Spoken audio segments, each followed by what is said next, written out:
Batting second, right fielder number 24, Kirby Jenkins. Batting third, left fielder number 17, Phoenix West. Batting fourth, center fielder number 3, Kai Butler. Batting fifth, first baseman number 21, Cal Whip. Batting sixth, third baseman number 1, Chinooks. Welcome here at Mulcahy Stadium. The Bucs are back after a brief off day, as they will take on the Chugiak-Eagle River Chinooks, and the Bucs are as hot as they've ever been. Winners of 6 of their last 7, 10 of their last 12. Moving up to second place in the ABL standings with about 3 weeks left in the season. Scratch that 2.5 weeks. The season is starting to fly by here. I'm Jake Sloan, joined by Ren Grimsley and Ren. It's okay.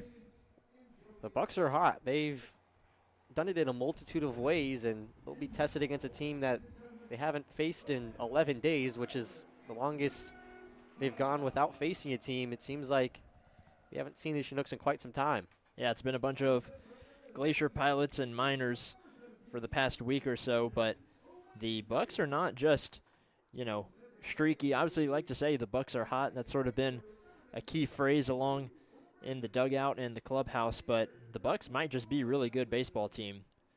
I don't think they're a little beyond hot now, as they face a team they haven't played in quite some time, a good challenger. The Chinooks, a team that started the season really well, were 5-2 and have since fallen and are just a game above 500. The Bucs in second place, like you said, but have played one more game than the Miners, who currently sit in first, and the Bucs are half a game back in the standings. So they are right there with them. They have really good stats all along the board, hitting and pitching. Things are going well. 4 of the 5 teams are within 2 games of first place, with the Miners sitting atop at 13-8, like you mentioned. The Bucs just half a game behind at 13-9. The Oilers are at 14-11. We'll see them twice more this season in just about a week. The Chinooks sitting at 12-11, and the Glacier Pilots lagging behind at 5-18, 9 games behind. Can't count them out, but with only about 10 or 12 games left in the season, it's going to be extremely hard for them to try to come back. They'll need some outside help, but we'll step aside for the national anthem, and when we come back, we will have the starting lineups for you.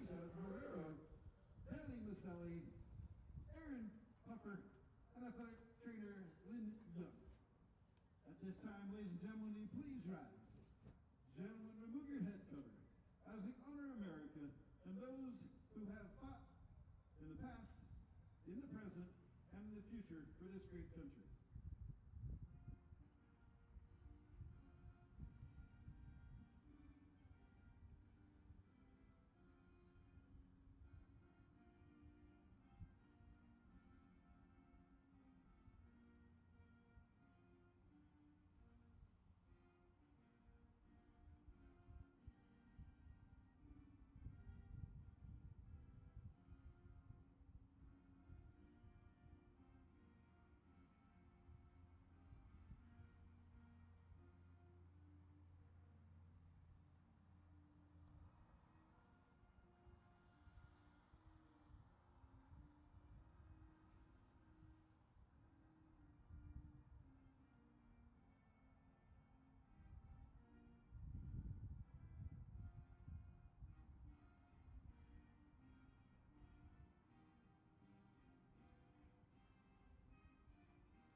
Thank you, ladies and gentlemen, and now let's get ready to play some Anchorage Bucs baseball. Just a couple minutes away from first pitch. Ren, you want to get things started with the starting lineups for both sides? Absolutely. Starting with the visiting team, the Chinooks, it's going to be Reese Vassar at shortstop. Batting second, Kirby Jenkins in right field. Third, Phoenix West in left field. And Kai Butler in center field, so 2, 3, and 4, the entire outfield. Batting fifth is Cal Whipf at first base. Sixth is Drew Hurst over at third. Seventh is J.J. Pruno, the designated hitter. Eighth, Luke Zaromski, the catcher. Ninth, Josh Thompson at second base. And starting on the mound is going to be Asher Abrams. Bucs have seen Abrams before, back on June 14th, what seems like ages ago. The Bucs won 9-4 the Bucs lost 9-4. Abrams got the start on the mound, earned the win after throwing 5 innings, only giving up 2 earned runs off of 4 hits and striking out 5. It was the first time that these two teams faced off, and now he'll have another chance to try to add to that win total. On the Bucs side, it's going to be Camden Lanphier leading things off. Second, Drew Raymond in right field. Third, Hank Smith at first base. Fourth, Ty Denton, the designated hitter. Fifth, Taylor Tracy in left field. Batting sixth is Ryan Dara in center. Seventh is Finn Leach at second base. Eighth, Joe Forbes at catcher. And ninth, Andrew Sheffield at third base. And on the mound, as you see now, is Jonah Fragus. Fragus is making his 6th appearance and 4th start.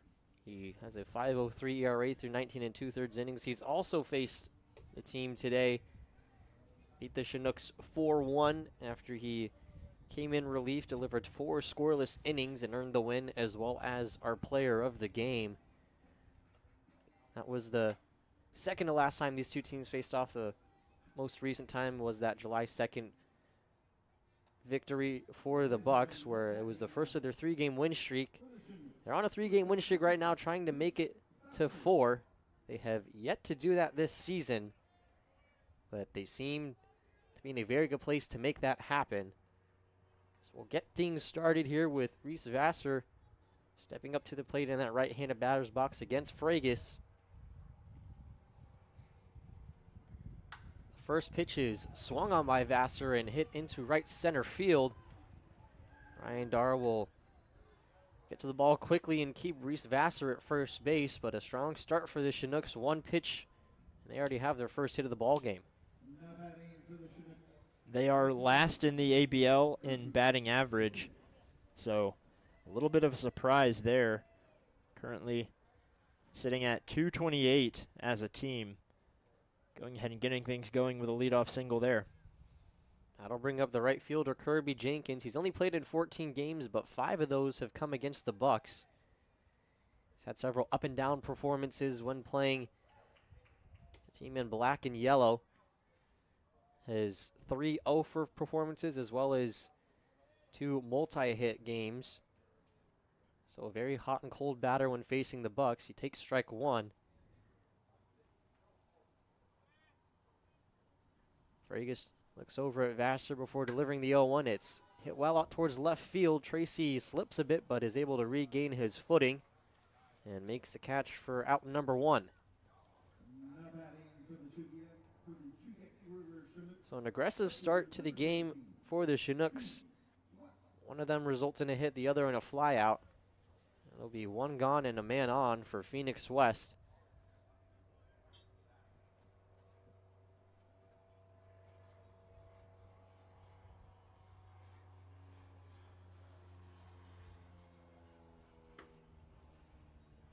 First ball of the game comes on a fastball from Fragus. Joe Forbes behind the plate, reaches out his glove and is able to keep it from going to the backstop.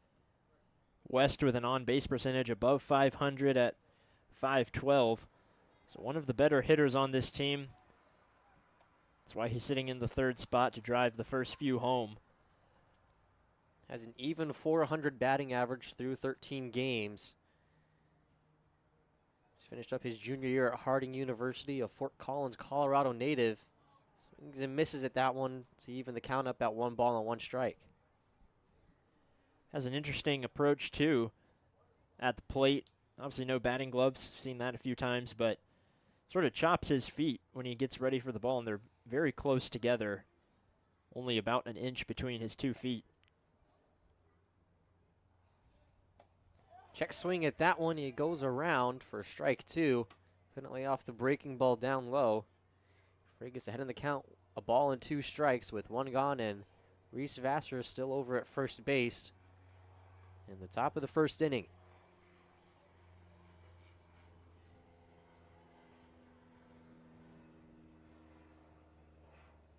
1-2 from Fragus. Another pitch outside that evens the count back up. Wes spent his freshman year at Scottsdale Community College before transferring to Harding. He's coming off a pretty impressive season through 51 games, had a .297 average, hit 7 homers with 27 RBIs, also stole 16 bags. Faces a 2-2 count that moves to 3 balls and 2 strikes after Fragus can't find that bottom part of the zone. Now the first payoff pitch we'll see from Fragus has the advantage. Or excuse me, does not have the advantage. It actually goes to West, being the left-handed batter. For the payoff pitch, we'll get another throw over to first. Vassar very jumpy over at first base, able to dive back in time. After the first 2 at-bats only took 3 pitches, this at-bat is going to take at least 6. Here comes the payoff.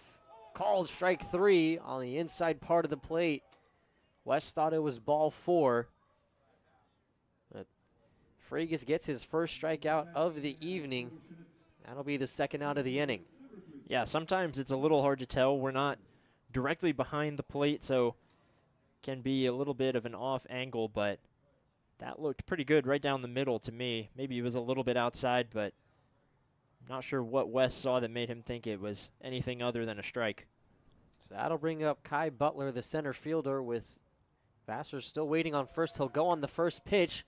Throw from Forbes is over the head of second baseman Finn Leach, but a great job by Ryan Dara to come in very quickly to keep Vassar at second.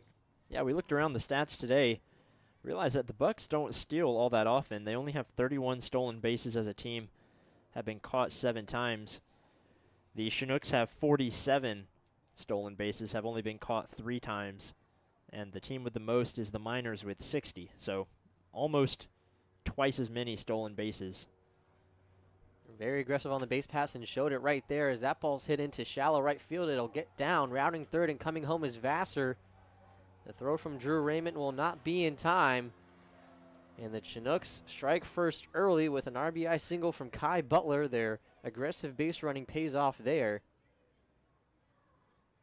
Now batting for the Chinooks, first baseman number 21, Cal Whip. So that'll also extend the inning for Cal Whip, the first baseman. He's batting in the 5-hole today.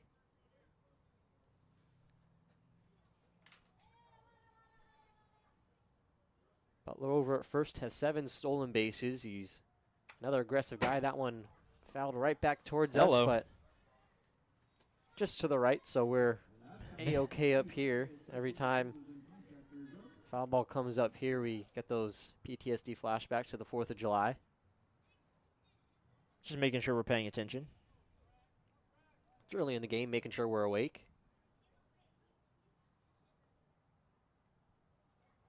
Runner goes on the pitch. It's flown into left center field. But Ryan Dara has plenty of time to come under it and make the catch for out number 3. Chinooks get a run off of 2 hits. Their aggressive base running pays off. They lead 1-0 heading into the bottom of the first. Okay, ladies and gentlemen, pick up your red ticket and win some prizes this evening. Head on over to the Pirates Den and get your chance to win some great prizes. Also, don't forget while you're out in the town, check out the great lineups in the Bucs Beer Garden for great beers, seltzers, and wines. And while you're out in the town, check out that concession stand for top-of-the-line Boar's Head products and all kinds of other goodies to take care of that little tickle in the tummy. Thanks for coming out and enjoying some Anchorage Bucs baseball.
Now batting for the Anchorage Bucs from Central Arizona University, shortstop, number 17, Camden Owenfield.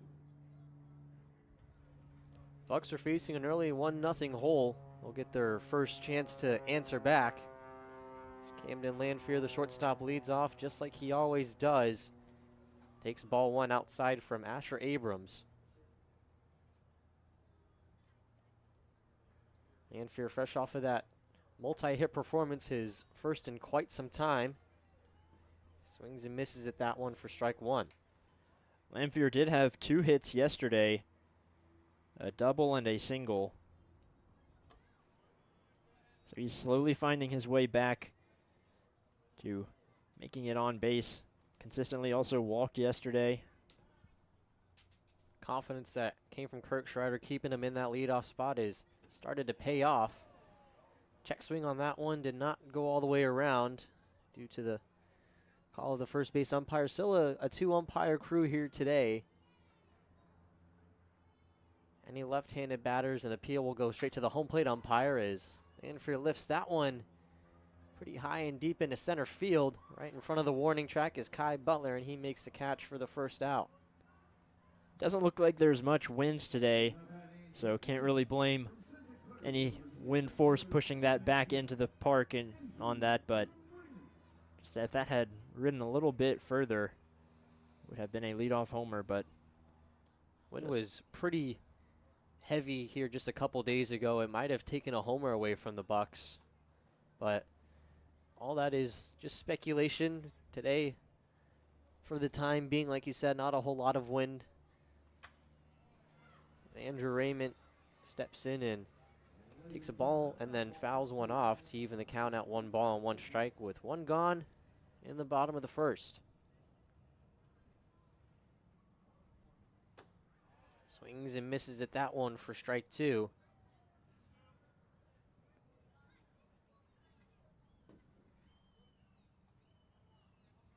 Here comes the 1-2. Pitch lands in the other batter's box. Raymond able to easily lay off of that one. The Bucs are coming off arguably their best offensive performance of the season. So Raymond swings and misses for strike 3. And quickly there are 2 gone in the bottom of the first.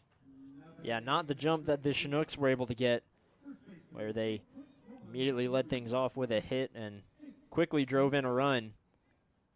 But we have seen some 2-out rallies from the Bucs over the past few games, and a lot of them have started with this guy, Hank Smith.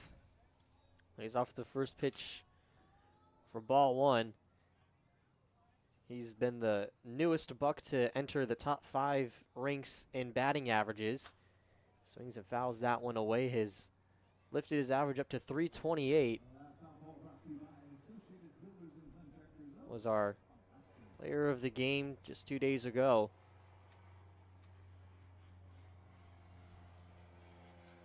One, 2, him outside for ball 2.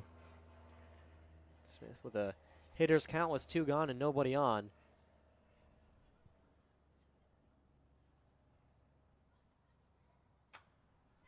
Fouls that one away, so the count will move to 2 balls and 2 strikes with 2 gone.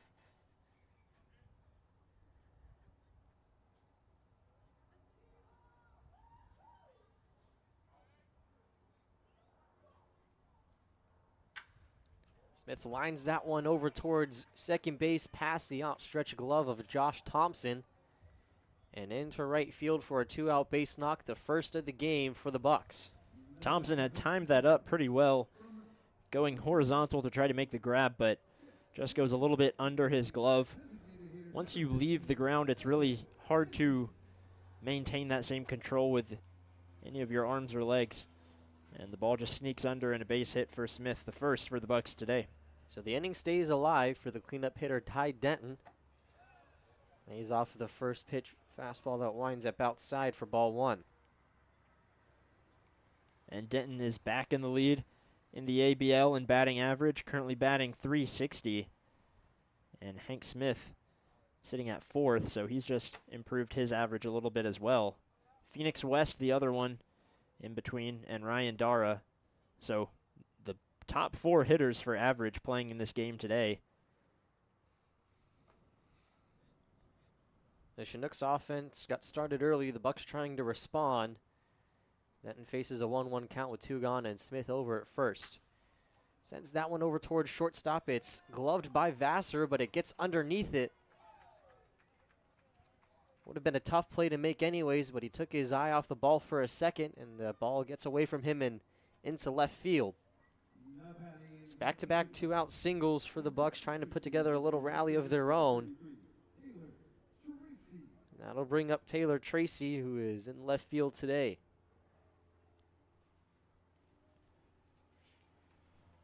Tracy did not play in yesterday's game, or the game 2 days ago, probably for no other reason than he was on the mound and batting in the game before that, so just giving him a little bit of a break, letting his body recover.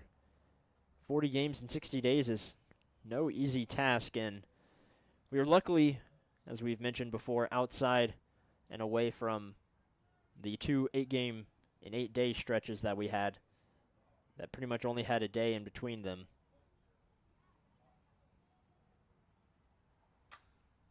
Tracy fouls that one off, and bat gets away from him. He'll have to make a long walk over to grab it now. We're seeing that more often in the back half of the season than we did. I don't know if we saw it at all the first 20 games, and now it's been at least once every game the past week probably. The only one I can think of in the month of June was R.J. Carver. Maybe 2 weeks into the season, Yeah. I think a Chinooks batter also had it happen to him. But, yeah, you're definitely right. We've seen that happen a lot more often. Even though Tracy got the day off 2 days ago, it was perfectly timed as they didn't really need him. Everybody in the lineup got a hit.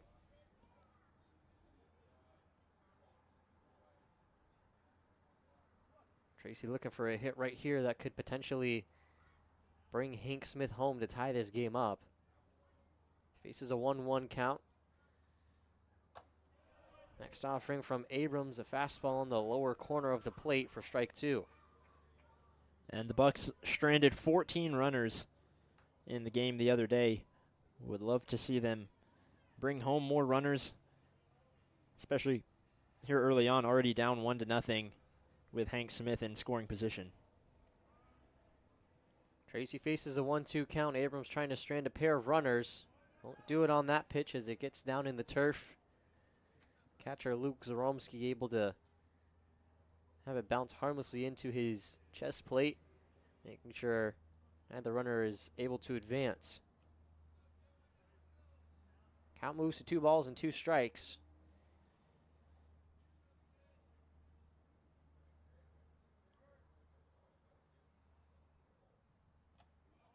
Another pitch that winds up in the other batter's box, and Tracy has worked the count full.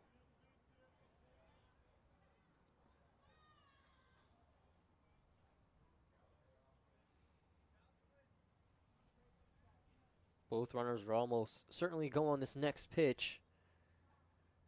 Doesn't seem that any of the infielders are interested in covering the bag. Here comes a payoff pitch from Abram. It's lined into center field, and it'll get past Kai Butler and all the way to the wall. Coming around to score is Smith. Right behind him is Denton. And Taylor Tracy delivers with a 2-run double to take the lead.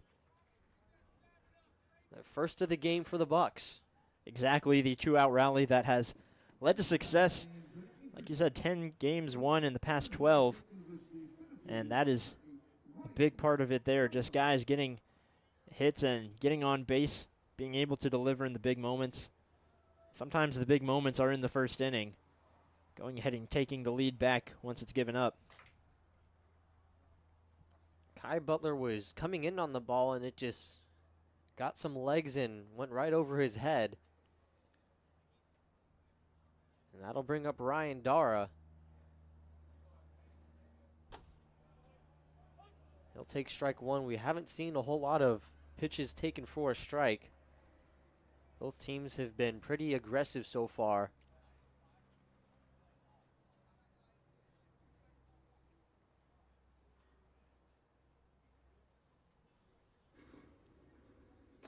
The 0-1, a fastball inside to even the count up at 1 ball and 1 strike. Ryan Dara second in the league in batting average.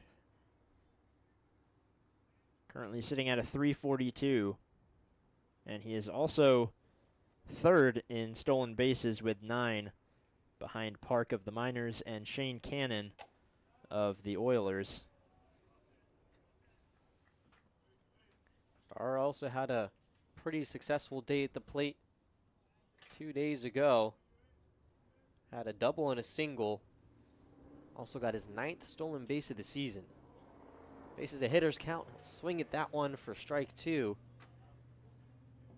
Abrams just trying to get out of this inning.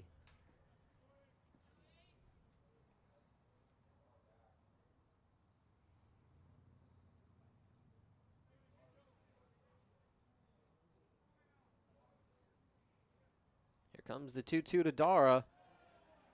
Swung on and missed for strike 3. First strikeout of the game for Abrams. Strands Tracy at second base. But Tracy did all the damage, bringing in both runs with his double. Bucs lead 2-1 heading into the top of the second. Ladies and gentlemen, some of our fine sponsors, Boar's Head, Alaska, Alaska Provisional, Alaska Club, Alaska Springs and Performance, Cook Corp of Alaska, and Subway of Alaska, all proud supporters of your Anchorage Bucs.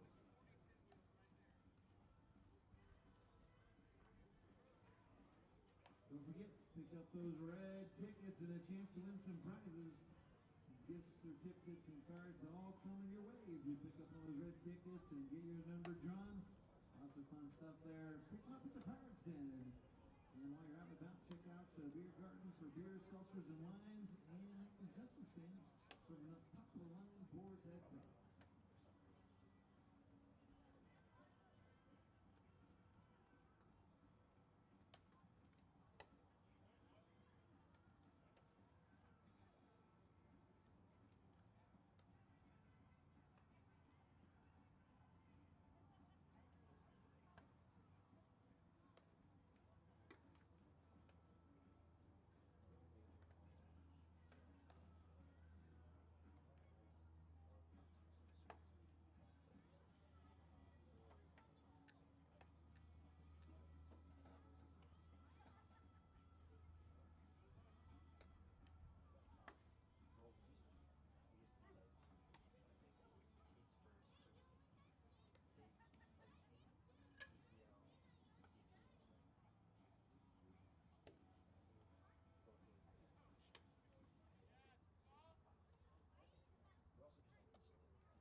Ladies and gentlemen, now batting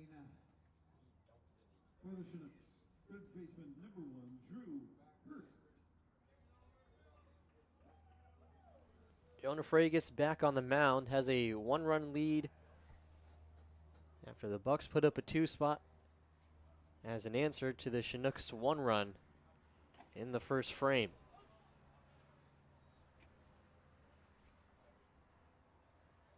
Able to deliver strike 1 to lead things off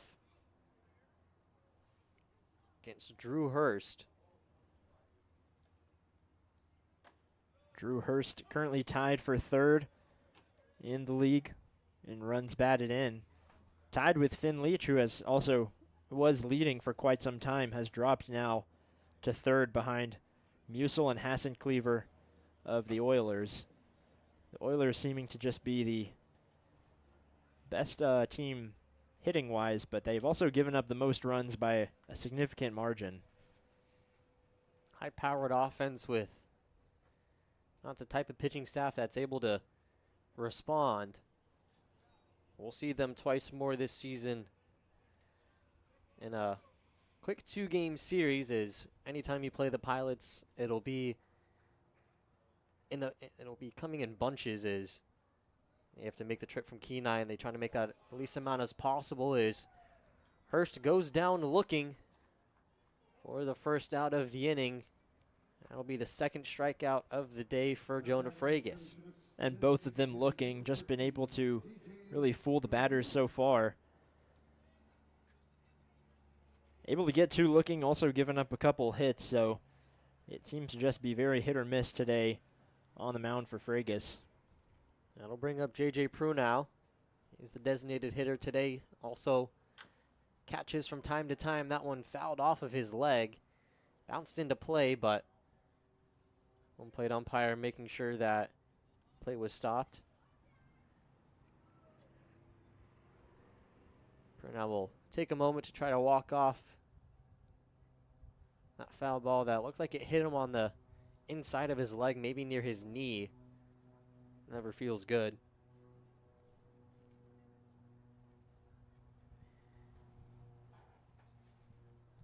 Just finished up his junior year at Freed-Hardeman University.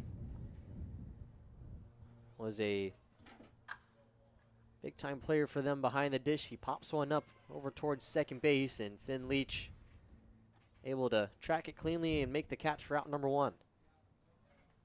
Out number two, excuse me. So quickly 2 gone. Much different inning for Fragus after giving up a leadoff single in the first. It's now just not away from a 1-2-3 inning. His first offering to Luke Zarumsky is outside for ball 1, or excuse me, inside. And part of Frigus's success this inning has probably come due to the fact that the Bucs were able to take back the lead. Frigus can play with a little more confidence and composure, knowing that his offense has his back and that the smallest mistakes your teammates can make up for. Baseball is very individual, but also very much a team sport. Big swing and miss from Zaromsky. Fragus slowed him down with that off-speed pitch, and Zaromsky was likely sitting fastball. Now just a strike away from getting out of this top of the second. Here comes the 1-2 from Fragus. Can't grab the outer part of the plate.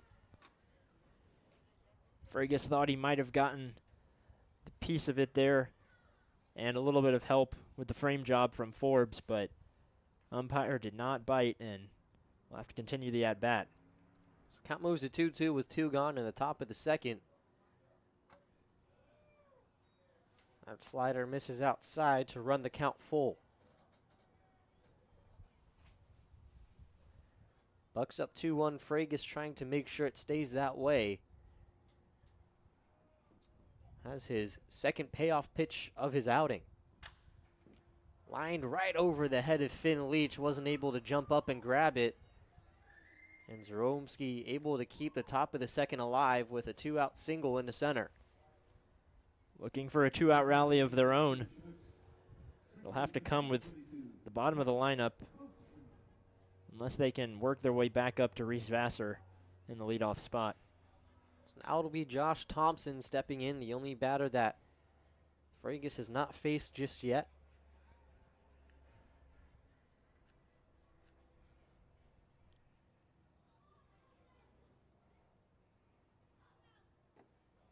Lays off of the first pitch that's down and outside for ball 1.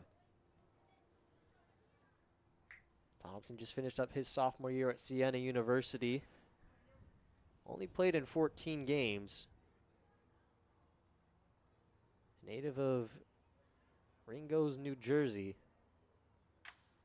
Hits that one past Andrew Sheffield at third base, and back-to-back 2-out singles look eerily similar to what the Bucs did in the bottom of the first. Yeah, single to right and then a single over to left. That's pretty much identical to the Bucs' offensive performance. If that is the case, then we should have a double here from Reese Vassar to drive in the 2 runs, but let's hope not. I was going to say, hopefully not. It'll be Reese Vassar who got the game started off with a leadoff single, came around to score that lone run in the first. Takes a slider in the strike zone from Fragus.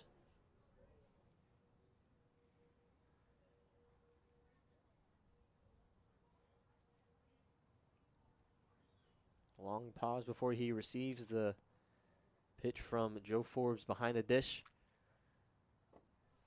Big swing and miss for strike 2. Fragus trying to escape the inning with just no runs given up.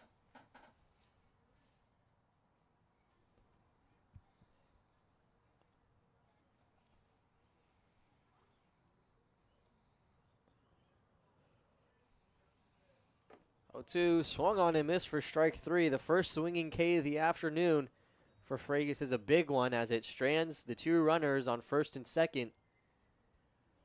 And the Bucs will keep their 2-1 lead heading into the bottom of the second when we come back.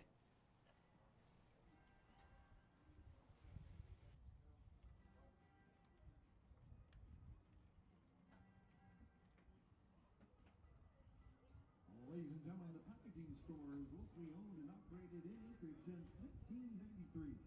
Whether you're moving, shipping, or need custom packaging and creating for valuable items, trust the team with 30 years of experience. The packaging store, Alaska's packaging, shipping, and moving experts.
Ladies and gentlemen, now batting for the Anchorage Bucs. From Arizona State University, second baseman, number 18, Finn Leach.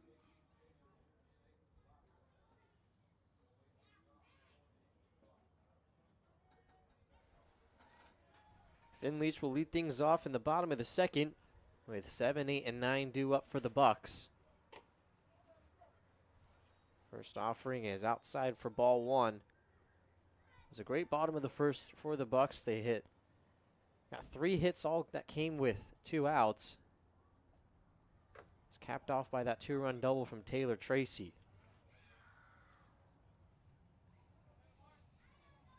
Leach now with a 1-1 count, starting at second base today.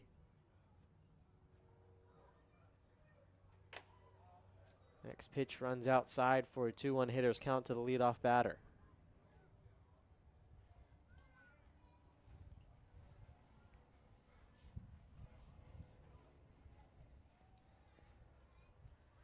Leach reached base safely 4 different times in Saturday's game, but did not record a hit. He had 2 walks, reached on a fielder's choice, and then was hit by a pitch.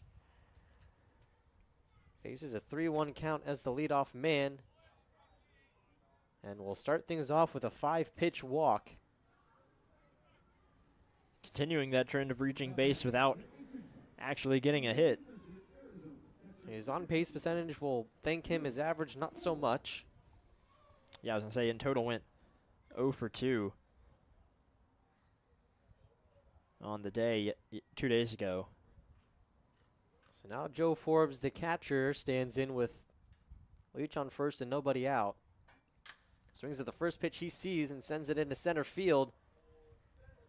Kai Butler ranging back, makes the catch for out number 1. We've seen the power of Forbes, has a home run. Obviously didn't count, but continuing to show his strength. Just looking to get back in the home run column. So now the only batter that doesn't have a hit, Andrew Sheffield, steps up to the plate.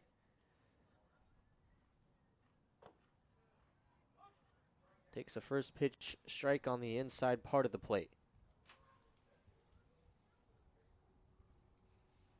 Leach remains out first with 1 gone after he drew that 5-pitch walk to start things off.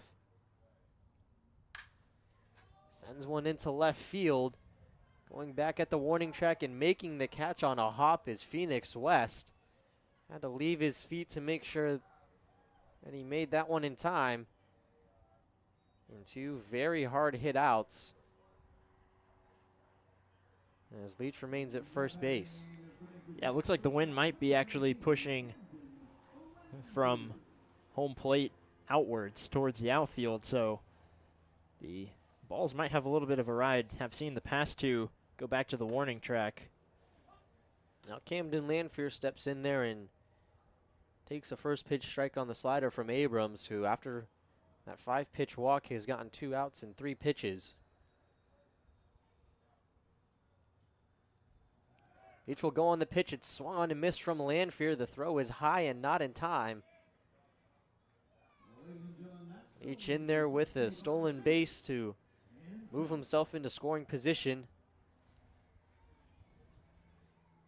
Lanfear faces a 0-2 count, though, trying to keep the inning alive.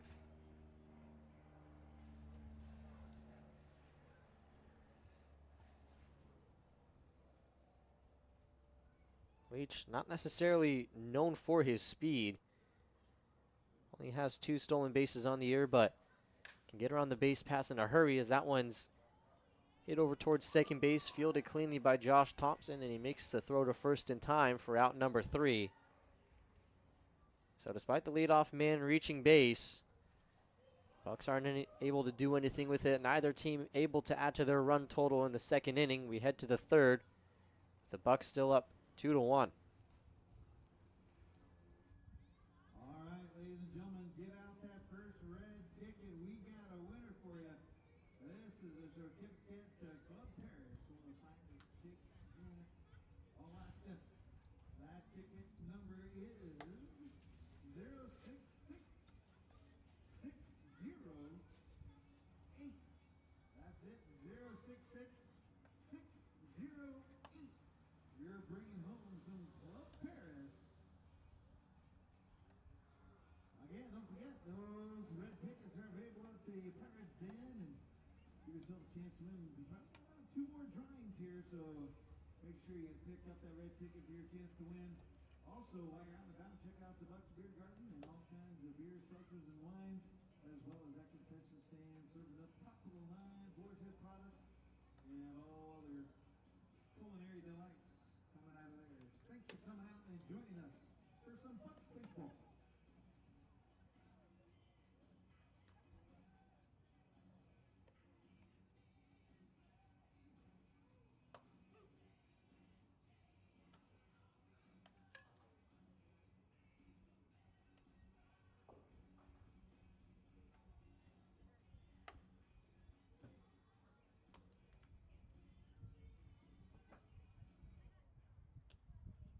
Ladies and gentlemen, now batting for the Chinooks, right fielder number 24, Kirby Jenkins.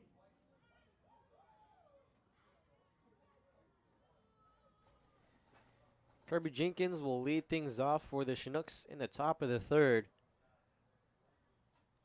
Flew out to left field his first time up. Takes strike 1 from Fragus. Both pitchers delivered a scoreless frame. Stranding some runners on the base pass. Both teams have stranded 3 runners already through just 2 innings.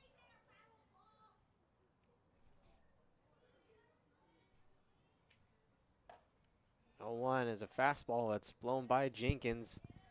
Can't catch up to it, and it's down in the count 0-2. Fergus entered the game with 19 strikeouts and 19 2/3 innings pitched. Right now has 3 strikeouts through 2 innings, so far a little bit above his usual average. Right now 0-2, a chance for another. Jenkins is able to hold up his swing in time. The ball started in the zone and then dipped out. Count moves to a ball and 2 strikes to the leadoff man, Jenkins.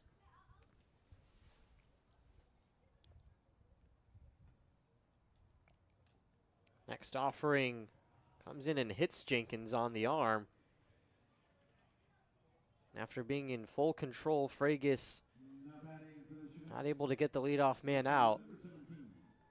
Yeah, that's really frustrating for a pitcher. You can work so hard to get up in the count. You have him 0-2, just need to get one more, and then you lose control on one pitch, and all of a sudden you have a runner on, still with nobody out, and in the heart of this Chinooks lineup. That'll bring up Phoenix West, who struck out looking his first time up. Swings at this one and sends it into right field. Andrew Raymond gets it back in quickly, but runners on first and second with nobody out for the Chinooks. Looking very similar to their first inning. Fragus now with a bit of trouble.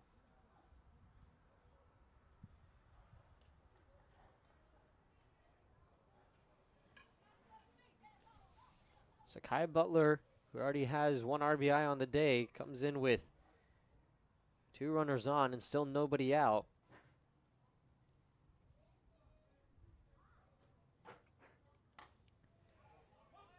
Tries to put down a bunt attempt, but brings it back. Doesn't matter, though, as the slider landed in the zone for strike 1.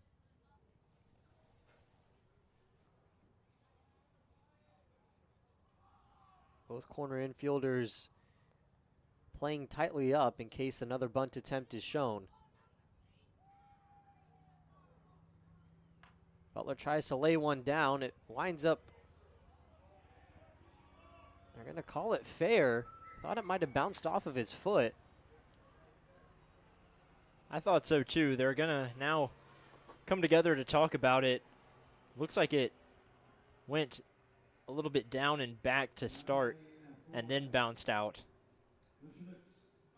So they're going to call it a foul ball.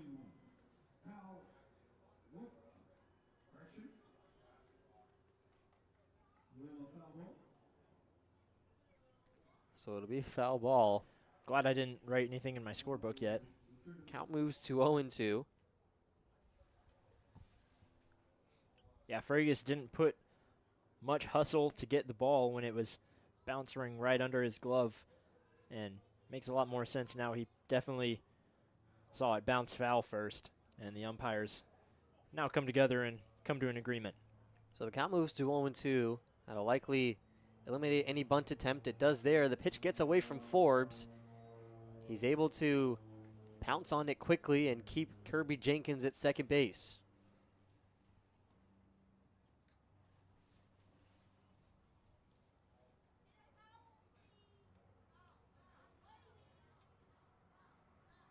So now the count moves to 1-2 for Kai Butler, with nobody out and 2 runners on.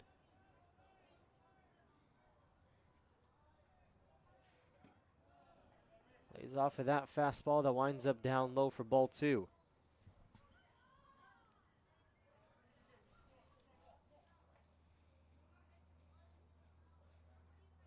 Some kids wanting a foul ball, take home a souvenir. They say they have been waiting patiently, but it is only the 3rd inning, so they might have to wait a little bit more. Throw back to second base is not in time. Great job by Leach to keep that one from going in the outfield. Had to make a low catch right between his legs.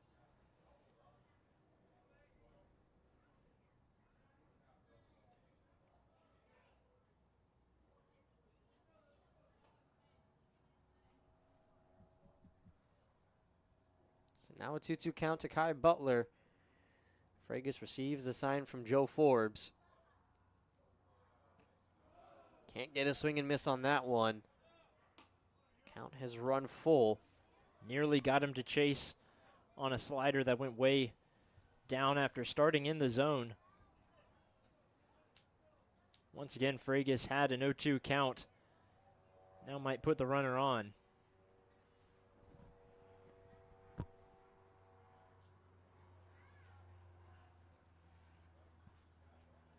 Here comes the payoff pitch from Fragus. Swung on and missed for strike 3. A big first out and keeps the runners put. That is big out now with 2 runners on, can get the double play at any of the bags should it be hit quick enough.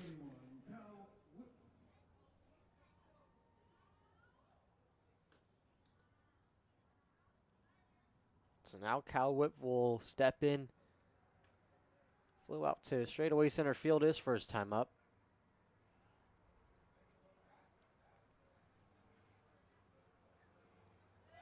Runners go on both bags, and they will be in there safely as the throw to third is not in time.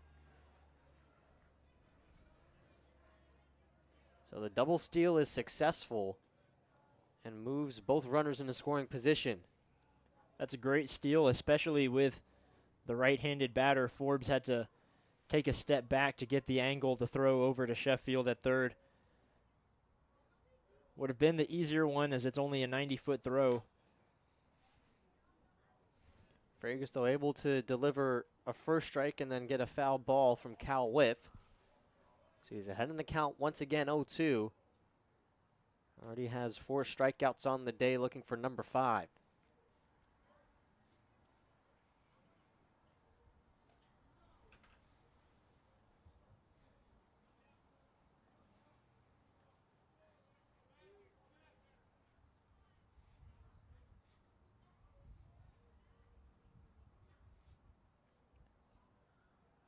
Fragus shakes off Forbes a couple times before settling on a pitch. He'll deliver it now. Bounces way in front and off of the mask of Forbes. It'll get away and allow Kirby Jenkins to score. That ties this game up at 2 apiece.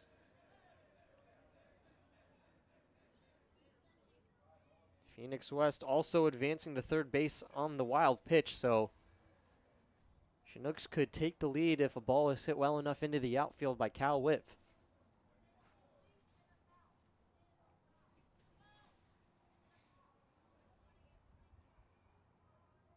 The 1-2 from Fragus is hit well. It'll wind up foul, but certainly had the distance for a home run. Cal Whiff just half a second in front of it. Looked good and sounded good coming off the bat. I believe it's still bouncing on the track over outside left field, but flying over the head of the Bucs dugout. Luckily or the bullpen, excuse me, luckily just a little bit foul. So the count remains 1-2 after a long foul ball. And Whip swings and misses on the slider out of the zone for strike 3. Gets that chase he was looking for earlier. That led to a full count against Kai Butler. So now 2 gone after back-to-back strikeouts. Fragus trying to keep this game tied after the wild pitch allowed the Chinooks to tie the game up. He'll face Drew Hurst, who went down looking his first time up to the plate. Drew Hurst has had a bit of a monster recent few games. Had a 5 RBI game just the other day. Has 10 RBIs in the last 2 games. Or not 2 games. It was 5 games. Was a big part of that Chinooks win over the Oilers. They scored 17 runs. Aren't on pace for nearly that total. But they're trying to add on to their 2 runs with the third just 90 feet away. Hurst hits one up the middle. It's gloved by Landfear. Thrown over to first in time. So West is stranded at third. The game is all tied up. Bucs will try to break that scoreless tie when we come back for the bottom of the third.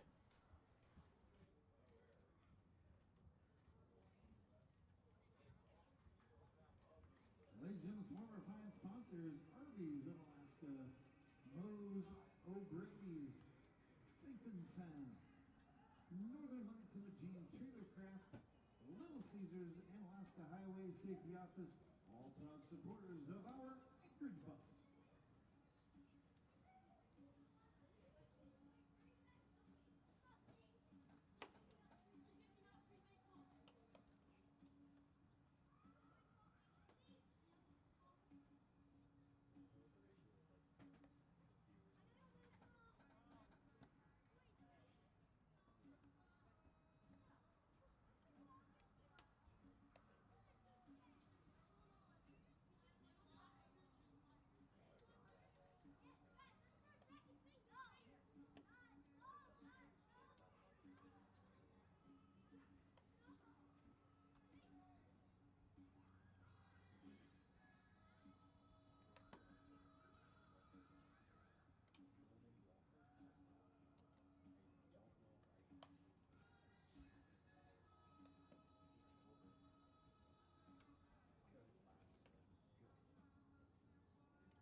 gentlemen, now batting for the Anchorage Bucs, right fielder number 19, Andrew Raymond.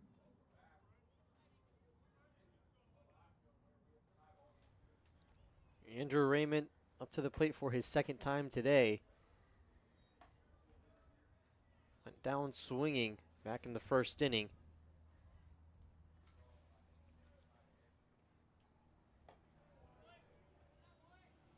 First two pitches wind up outside. Raymond ahead in the count 2-0. Bucs trying to retake the lead after the Chinooks tied it up off of the wild pitch from Jonah Fragus. Off to a good start as Raymond's ahead in the count 3-0. And will get a 4-pitch walk to start off the inning. That's his 16th walk of the season. Currently leading the team, as he was really good at that to start the season. Has cooled off a little bit in the walk category, but as you see there, tallying one more. Hank Smith takes a swing at the first pitch he sees, but grounds into a double play. A great play by Whiff as he stepped on the bag at first to get the force out and then threw over to second to get Raymond tagged out. A 1-6 double play. Don't really see that too often, but just unfortunate placement off the bat of Smith made it pretty easy for Whip at first, who was the first player we were mentioning earlier with 2 errors in the first game, and we were like, man, this guy is just an error machine out there, but has moved from third base to first and has been playing a lot better. Showed off his improved fielding right there. Now Ty Denton in there. He takes strike one to even the count up at a ball and a strike.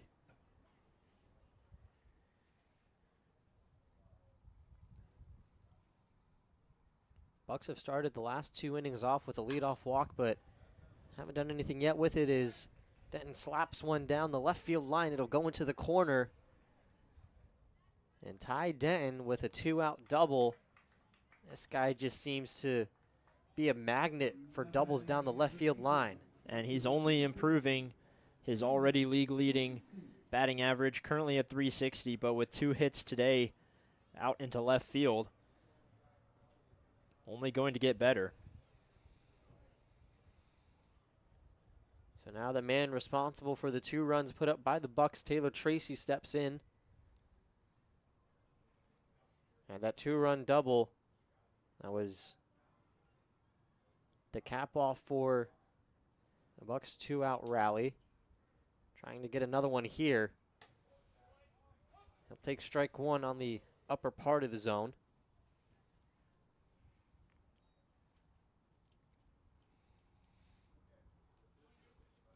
Denton waiting at second base, waiting to see if Tracy can bring him in. Josh Thompson, the second baseman, playing very closely to the bag in case Abrams wants to throw back. He won't on this pitch, which is a swing and miss on a slider down low for strike 2.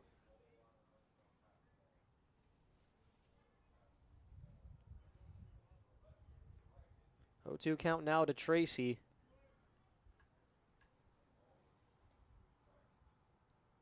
Abrams trying to keep this game tied.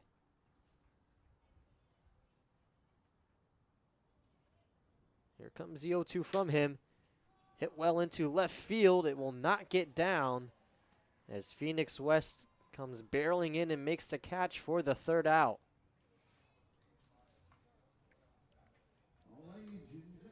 Bucs were close to retaking the lead. They weren't able to do it this inning, though. As we head to the 4th, all knotted up at 2 runs apiece.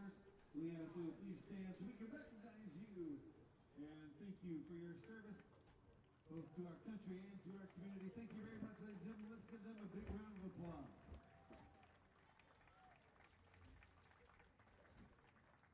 We appreciate you and all that you've done, again, for our community and for this great nation.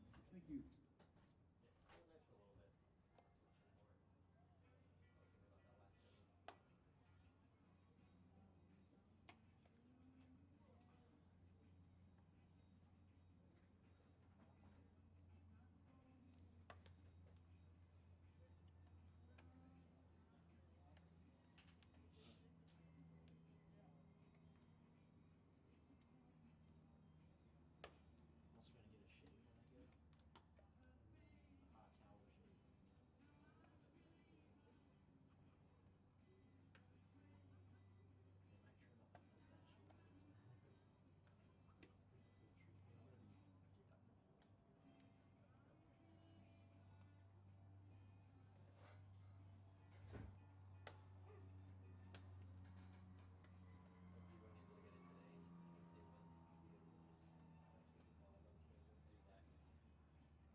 Chinooks, designated hitter number 14, J.J.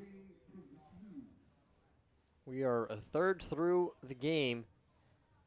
Both teams have had 2 runs across the plate. Chinooks still have 6 hits compared to the Bucs 3. And it's J.J. Prue now looks to build on that. Hits it over towards first base. It's gloved down by Hank Smith and flipped over to Fragus, who steps on the bag for a 1-pitch out to start the top of the 4th. Really good awareness from Fragus to immediately book it over there. Smith wasn't too far off the bag, but would have been a hustle for him to get over there.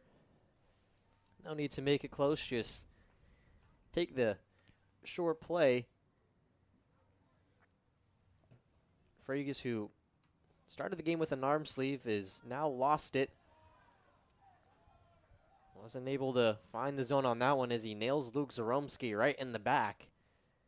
So the first 2 pitches of the inning, almost polar opposites. Zaromski's the first base runner to reach for the Chinooks, who have had traffic on the bases in every inning thus far. And that's not the first time we've seen Fragus start the game with the arm sleeve and take it off. The first time he did it in the middle of an at-bat, now doing it in the dugout. Much less dramatic way to do it, but hoping for the same result. His fastball to Josh Thompson winds up outside for ball 1. It's very cold out.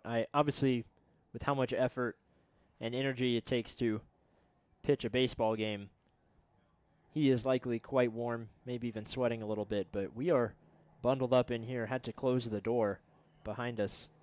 Yeah, it's definitely been, I would say, the coldest week we've experienced so far.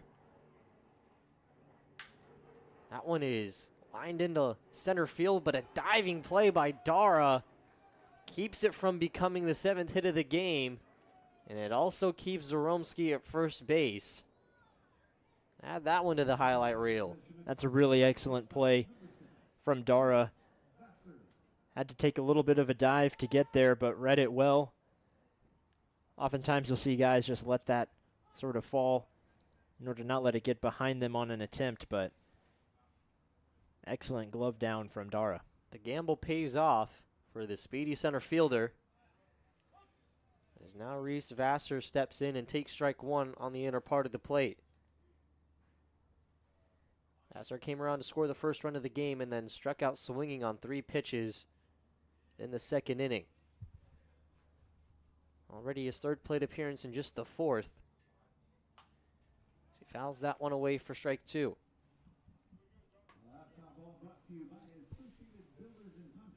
So no 2 count to Vassar. Zaromski still at first base. Fragus trying to keep this game tied at 2-2 with 2 gone in the top of the 4th.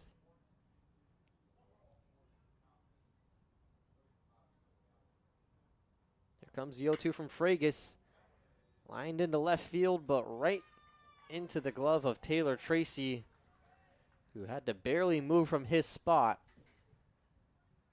So after hitting the batter, Fragus responds with 2 hard hit outs, some great play in the field behind him, and the Bucs are able to keep this game tied up. We'll try to change that when we come back for the bottom of the 4th.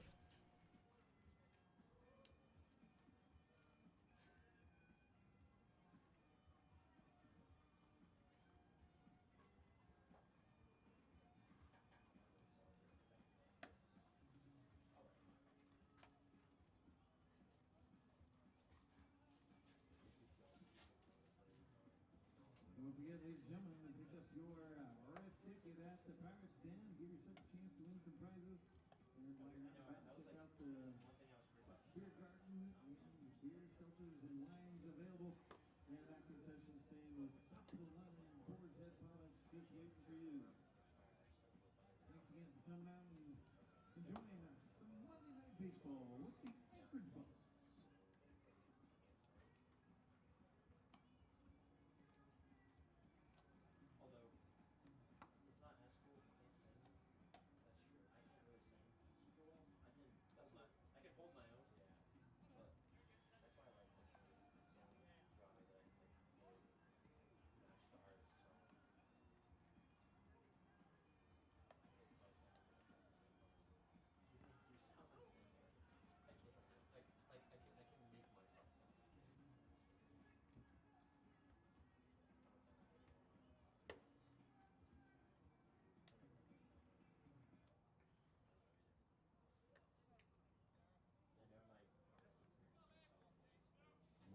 gentlemen, now batting for the Anchorage Bucs, center fielder number 8, Ryan Dara. Ryan Dara, the man who just made the spectacular catch in center field, will lead things off in the bottom of the 4th. Bucs and Chinooks still tied up at 2 apiece. Dara swings and misses at the first pitch for strike 1. He struck out his last time up. Looking to change that here. Yesterday had 3 hits in the game, a double and 2 singles. Takes a pitch down low for ball 1. He went down swinging his first time up. His aggressiveness has resulted in a high average, but also a high strikeout total as he pops one up into center field. Kai Butler coming underneath it. Makes the catch right next to his right fielder, Kirby Jenkins, for the first out of the inning. Yeah, I feel like that kind of describes the Bucs in general. A high strikeout, but also getting a lot of runs. They are first in strikeouts with 197 this season, but they are second in the ABL in hits behind the Oilers, and pretty much second or third in every hitting category. Leach swings at the first pitch he sees. Going back is Butler. He's not going to get it. It careens off the wall. And Finn Leach is in there at second base with a standing double with 1 gone in the bottom of the 4th. Another one that the Bucs have taken really deep. Just haven't quite been able to send it over the fence. I have no doubt in my mind that the Bucs would have 3 home runs today if they were playing with aluminum bats. Wind gust wouldn't have hurt that one either. And either way, a runner at second base for Joe Forbes. He flew out to center field his first time up. Swings at the first pitch he sees. It's a high fly ball into left center. Kai Butler ranges under it. Finn Leach will tag up. But it was plenty deep to advance him. So 1 pitch out on a sac fly to center field from Forbes. Moves the go-ahead run 90 feet closer. And now Sheffield, who had a similar hit that nearly went over the wall out into left, has 2 home runs on the season. Just needs to get the runner in with a base hit. Lays off of the first pitch, the slider that winds up just below the zone for ball number 1. He came probably the closest behind Leach, as his fly out to left field was right at the warning track. He'll take strike 1 to even the count up at a ball and a strike with 2 gone in the bottom of the 4th. Finn Leach standing at third base in a tie game. Sheffield lays off another pitch that winds up in the turf for ball 2. Good job by Zaromsky to keep that one in front. The Bucs profited off of several wild pitches 2 days ago against the Pilots. Haven't gotten the same luck today. That one's fouled back and out of play behind the locker room of the Glacier Pilots if they were here, but today it's the Chinooks. So that'll even up the count at 2 balls and 2 strikes. That one fouled straight back in right by us. I don't remember us getting this many foul balls near us in the first month of the season. It seems like it's ramped up. It certainly has. Off-speed pitch from Abrams is below the zone for a full count. Big pitch coming to Andrew Sheffield. 1 swing of the bat could give the Bucs the lead. Here comes the payoff pitch. Down low for ball 4. Sheffield able to reach with a 2-out walk, and that puts runners at the corners with 2 gone for Camden Lanphier. Lanphier yet to reach today, but came in yesterday when it mattered. Had an RBI in the 4th inning, 2 days ago. That was part of that 6-run 4th inning that propelled the Bucs to a win over their rival, the Glacier Pilots. Looking for more of that here with 2 outs. Bucs have thrived off of 2-out rallies. Could certainly use one right here. Lanfear lays off of the first pitch that winds up outside for ball one.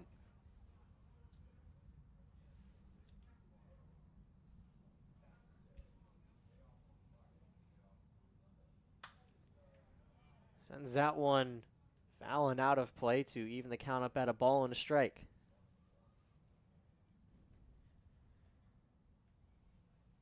So now 1-1 count to Lanfear. Runners at the corners for the Bucs with 2 gone. Trying to break the 2-2 tie.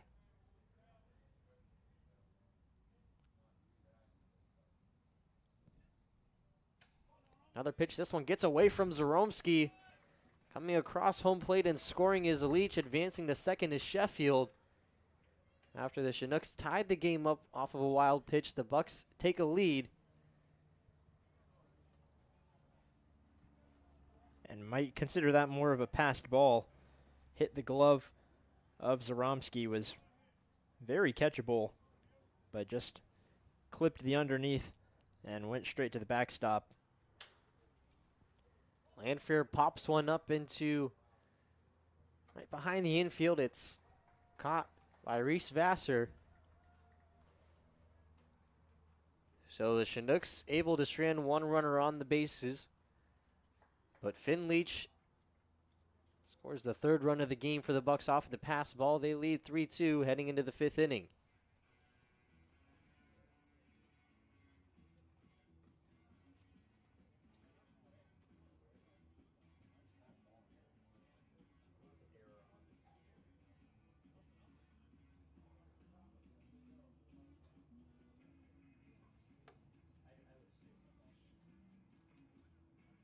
Ladies and gentlemen, some of our fine sponsors: Global Credit Union, State Farm, Alaska Towing and Wrecking, Love Paris, Moose's Tooth, and Lucky Wishbone, all proud supporters of our Anchorage Bucs.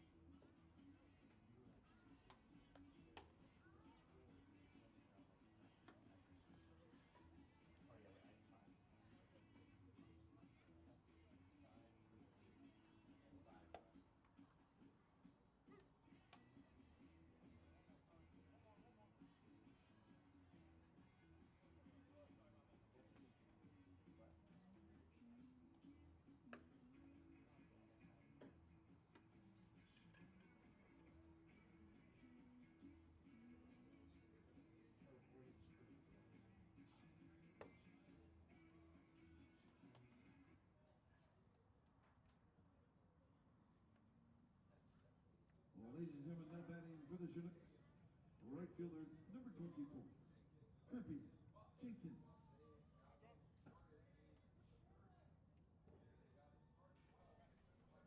Bucs take a 3-2 lead in the bottom of the 4th. Fragus still on the mound for his 5th inning of work.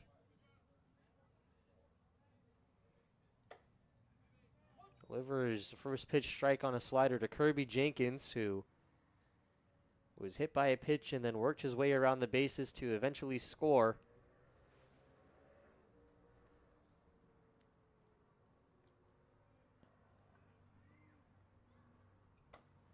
Fergus's longest outing of the season was back on June 13th, so a month to the day, where he pitched 5 innings against the Miners. Since then, it's been about 3 or 4 each time. So he's used to going several innings, but hasn't quite been this far in some time. Fastball delivery is low and inside for ball 2. He was at Sacramento State this past year, committed to Fresno State just a couple weeks ago. Trying to show his new pitching coaches what he's capable of. That fastball misses again, so a 3-1 count to the leadoff man Jenkins, who is 0 for 1 with a flyout and that hit by pitch.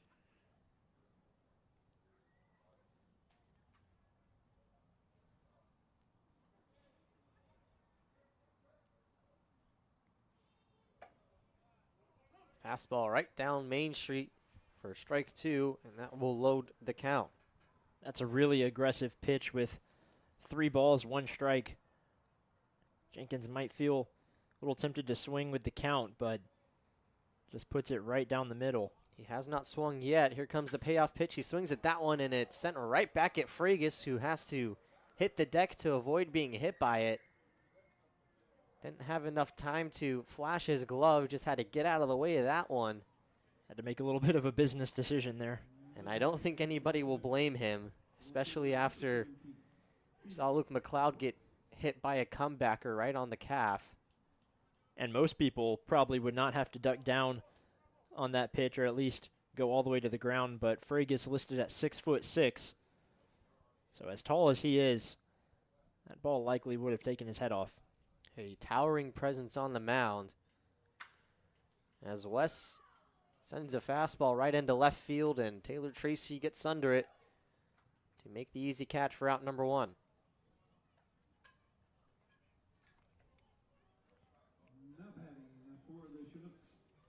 So 1 pitch out to Wes, and that'll bring up the cleanup man, Kai Butler, who struck out swinging his last time, delivered the first RBI of the game with a 2-out single. He'll take a couple seconds before finally stepping into the box.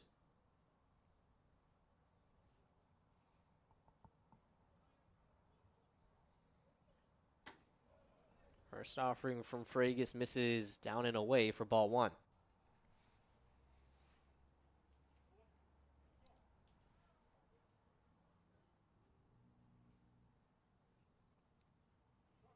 Butler just finished up his sophomore year at California State, as the bunt attempt hit off of the glove of Forbes. Sounded like it might have hit off the bat, but the home plate umpire will rule it as just a regular pitch that went inside for ball 2. Yeah, Butler had shown bunt, so his bat was right there. Likely that Forbes didn't think he could get his glove out to make the catch, or that it was going to hit Butler's bat, and backed off a little bit. Just wrong timing. Now a 2-0 count with only 1 gone. Fragus will throw back to second. Almost gets him. I thought he got him. That was a very close play. Definitely could have gone either way if we had a review or a challenge of any kind with multiple angles up in the ABL. I'm sure Kirk Strider definitely would have thought about a challenge there. Don't think our camera would be able to get that, though. Don't think so. So the 2-0 count remains. Fragus able to deliver a fastball right down Main Street for strike 1.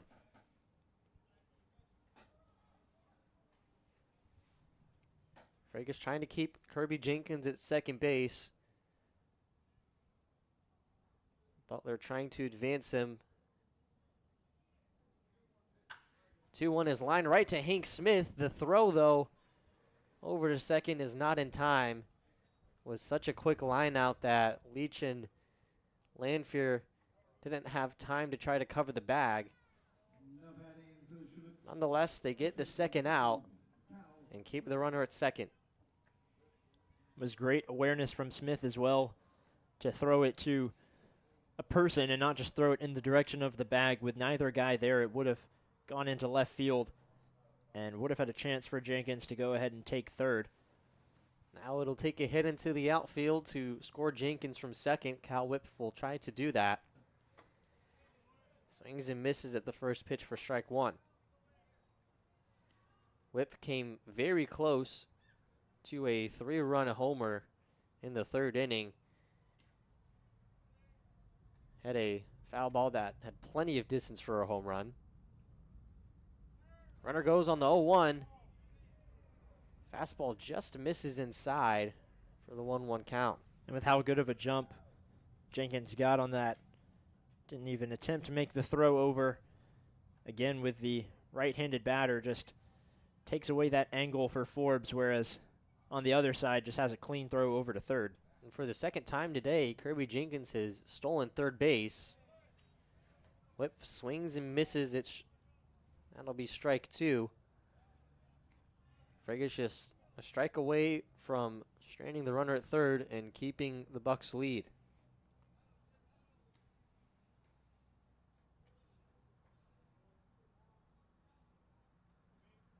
Looking for strikeout number 6. He'll get it on the slider. Just froze up Whip. And Frigus strands Jenkins at third base with his team still ahead 3-2.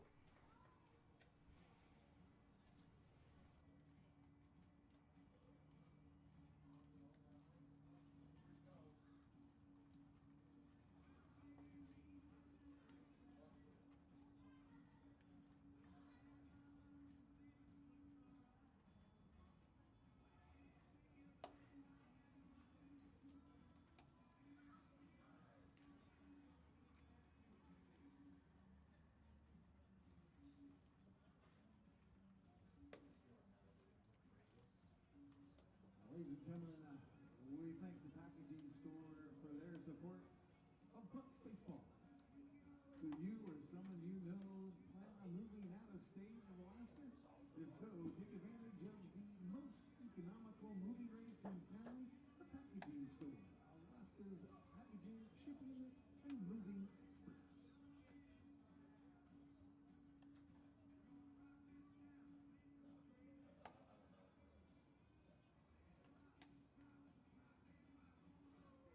Also, ladies and gentlemen, get out that red ticket. We got a winner for you again. That red winner bringing home some Subway this evening.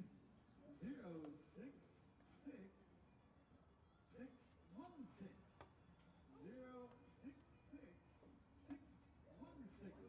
You're bringing home some Subway this evening. Thanks for playing, folks. And those red tickets are available at the Pirates Den, so swing by and get a chance to pick up some great prizes.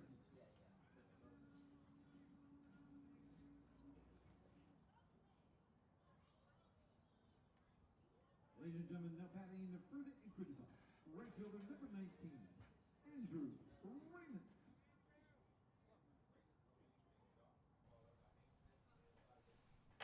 Drew Raymond will step in for the third time today after Frigus left Cal Whip looking on strikes. Sends a pitch over to second base. The throw is in time. Great play there by Thompson to get a hard first out. Just barely gets the throw in time. Was about half a step behind. And a nice play from Thompson. So 2 pitch out for Asher Abrams, who is sitting at 69 pitches. 39 of those have been strikes. He'll face Hank Smith for the third time today. There's been a tale of 2 at-bats. The first one was a single that Smith came around to score on. The next one was a 3-6 double play. Smith sends one into left field. That's going to get all the way back to the wall. Smith rounding first, heading for second. Phoenix West not able to get to it in time, and a 1-out double for Hank Smith puts a runner in scoring position for Ty Denton. And the Bucs have been attacking that left side. Leach had a double out there just an inning ago, and Denton with 2 hits that way as well.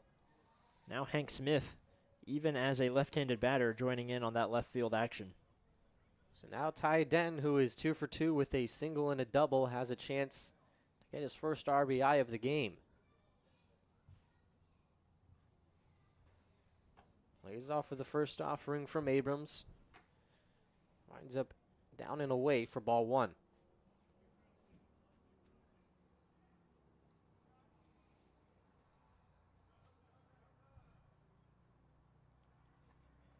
Thompson playing the bag at second base very closely in case Abrams wants to try to pick off the runner. He won't, as Denton fouls that one right over our heads for strike 1. Denton also with a really excellent .540 slugging percentage. He's had a plethora of extra base hits, has that homer as well. So he's reaching first about every other time,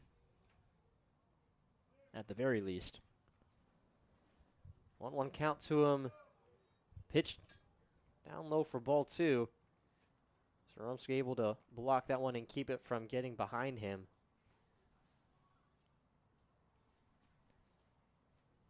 Smith, not a speedster on the base pass, still has a pair of stolen bags this season. Had 6 during college ball. 2-1 count to Denton is hit over towards third base. Smith will remain at second before the throw over to first is in time. Was cheating a little bit, had to dive back to second base as Cal Whip tried to throw him out. Risky situation that does not come back to cost Hank Smith.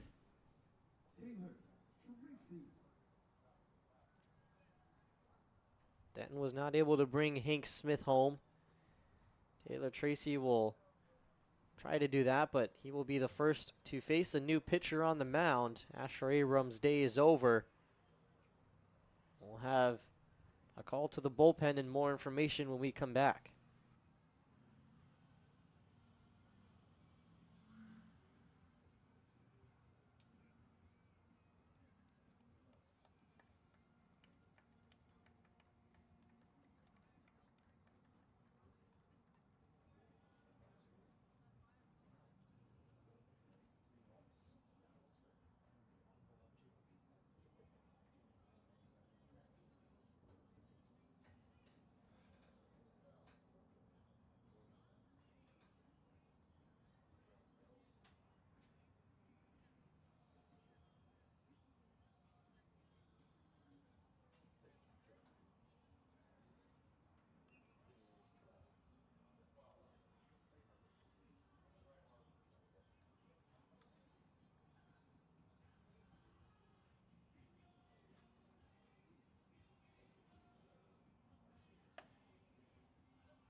New pitcher on the mound for the Chinooks, number 12, Trey Harper.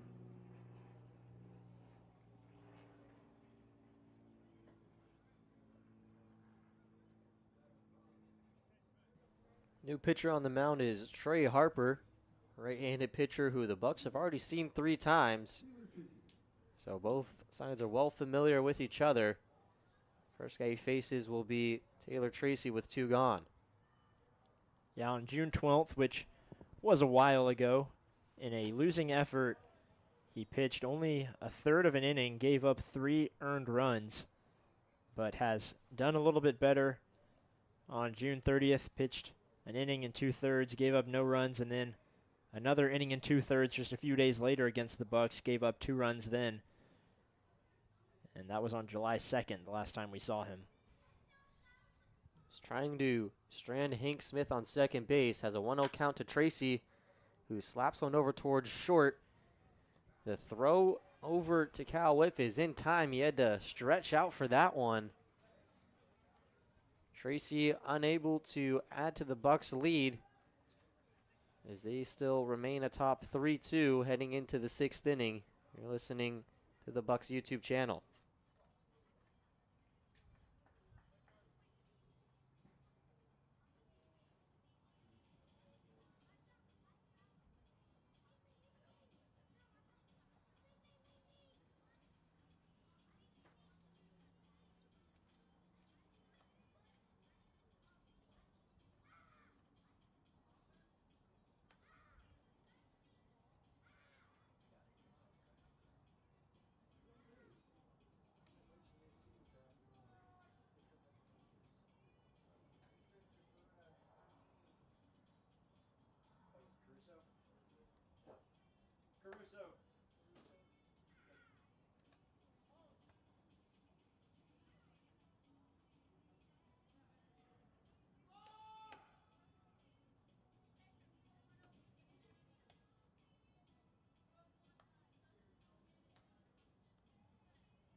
emergency bullpen will bring in the Anchorage Bucs, number 13.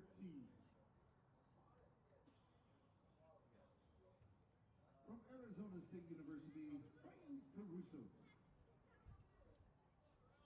Now batting for the Chinooks. So new pitcher on the mound for the Bucs. They follow suit as they make a call to the bullpen for Ryan Caruso, who is used to going several innings, could go the rest of the distance for the Bucs depending on how his outing goes. His first batter he faces is Drew Hurst. Fastball winds up outside for ball one. Yeah, he started the season as a starter, has come into relief his last two appearances. On July 7th against the Glacier Pilots, pitched 2 innings, gave up no earned runs, and Fregus exits the game. 5 innings pitched, gave up 2 earned runs, 6 hits, no walks, and 6 strikeouts. So pretty good day on the mound for Jonah Fregus. Now Caruso will come in and try to help slam the door. Still quite a ways away, though.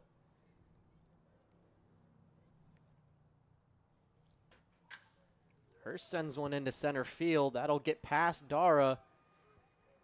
Digging for second is Hurst. The throw is not in time.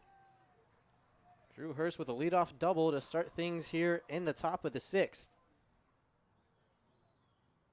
Now batting for the Chinooks, designated hitter number 14, JJ Chinooks.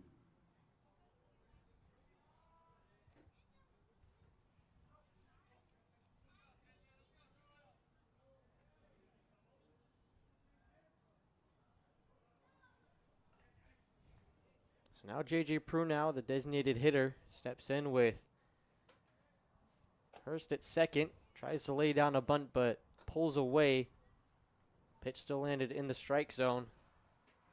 The Chinooks have pulled away at more strikes when trying to bunt than I think we've seen all season. That's at least the 3rd that I've seen today. They still have yet to lay down a bunt in play. Bruno not able to do it there, but this time he lays off of a ball. So that'll even the count up at a ball and a strike.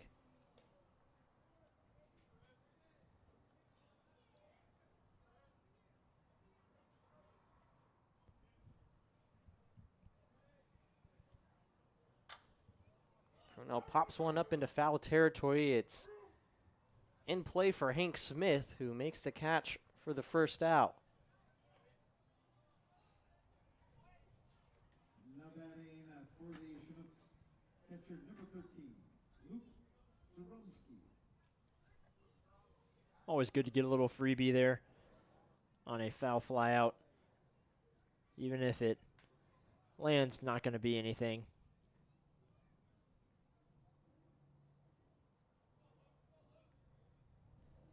So now Luke Zaromski, the catcher, steps in. His reach base safely both times with a single and then a hit by pitch. Takes strike one from Caruso. Chinooks trying to tie this game back up. Have a chance with Hurst at second. Zaromski fouls one back. Quickly now down in the count 0-2.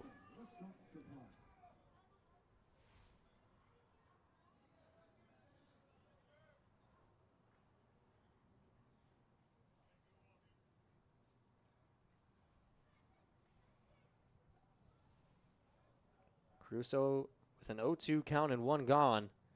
Looks off the runner before firing. That one's hit well out towards left center field. Going back on it and making the catch is going to be Taylor Tracy. And a big out number 2. So that one looked like it might be trouble. Yeah, if it had been lined any more, would have gotten down in left center. And luckily, since it was hit in such a great spot, Pruno was already heading over towards third. He might have had a chance to tag up had he known that it was going to be caught, but was unsure and held up.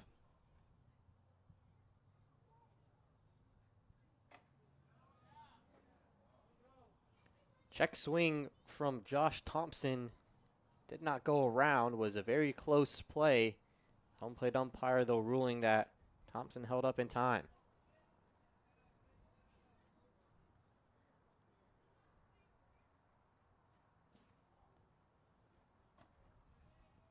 Another pitch that lands down below the strike zone, and Thompson ahead in the count 2-0. Had a single in the second inning and then lined out to straightaway center field. Has a chance to bring the tying run home if he's able to send a ball into the outfield grass. Hasn't needed to swing at a pitch yet, though, as he's ahead in the count with 3 balls and no strikes.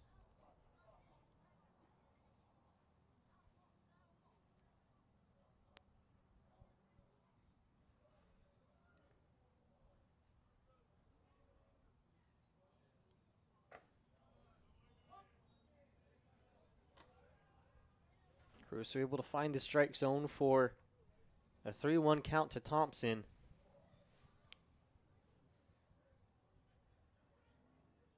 Caruso trying to keep Drew Hurst at second base after giving up a leadoff single in his first at-bat. Another pitch right down the middle for strike 2, and Caruso has worked the count full.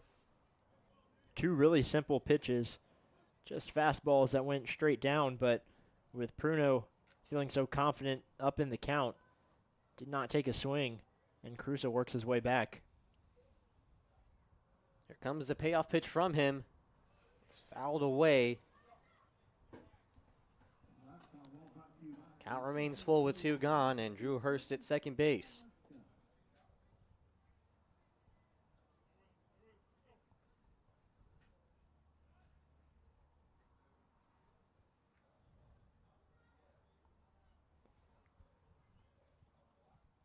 Here comes the 7th pitch of the at-bat from Caruso. Another foul ball, back-to-back foul balls from Thompson to stay alive in the count. Yeah, he was really just trying to keep the at-bat going there. Wasn't quite sure, had to make a decision, ended up pulling the trigger, and then had to lift his hands to try to get a piece of bat on the ball and foul it off. Luckily for him, he was able to just get it off towards the handle of his bat. Runner goes on the payoff pitch. It is inside for ball 4. Drew Hurst takes advantage of the full count and gets a free base, now just 90 feet away from tying this game up.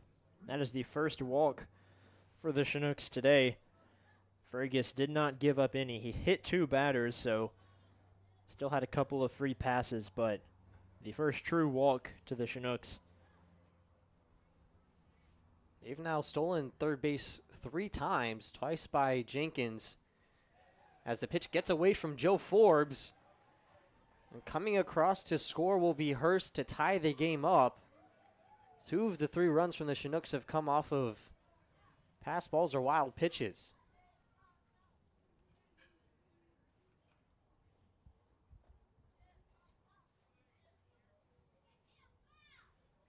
So the game now all knotted up at 3 apiece. Go-ahead run moves into scoring position at second base. Fastball winds up upstairs for a 2-0 count to Vassar. Really unfortunate for the Bucs. Would have a 3-1 lead were it not for those 2 pitches into the backstop. Just really unfortunate in a close game like this to give up anything unearned. Caruso finally able to find the strike zone on that pitch for a 2-1 count to the leadoff man who's 1 for 3.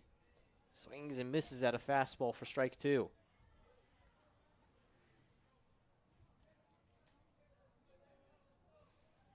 Two-two count with 2 gone. Caruso trying to escape the inning with just 1 run given up. Here comes the pitch from him. Gets away, another wild pitch. This one advances Thompson up to third base. Caruso struggling to find his control right now.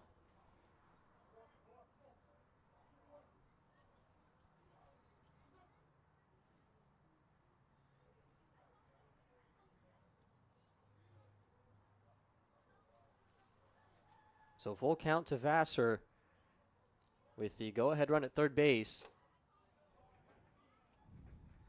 Vassar able to lay off of that pitch and another full count walk. Puts runners at the corners once more. Now batting for the Chinooks, right fielder number 2. Wouldn't be surprised if there was a quick meeting at some point on the mound here soon. Looks like no one going up to talk to Caruso, but he's lost a little bit of control with a couple wild pitches and 2 walks. Thompson at third reached on a walk and then back-to-back wild pitches. Another one that Forbes has to pop out of his stance to keep from rolling to the backstop.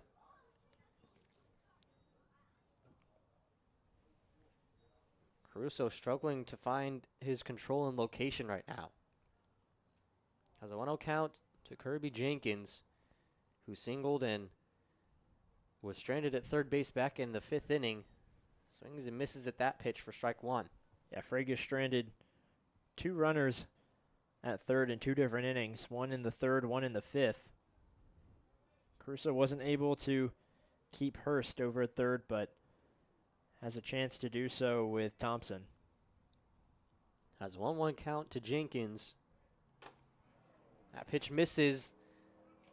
Runner almost caught in a pickle, but Vassar able to hustle in at second as Leach was brought off the bag by Forbes' throw. Was just weird play overall, as Vassar noticed nobody was really at the bag, so he took his chance running even a little late on the pitch. Didn't get a great jump, but with no one there, Forbes had to make a throw off the bag, and it was an easy steal for Vassar. So now 2 runners in scoring position. Jenkins pops that one up. It'll wind up out of play for strike 2.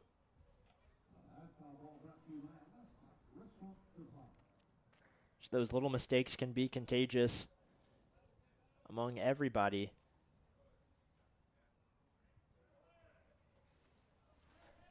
So 2-2 count to Jenkins.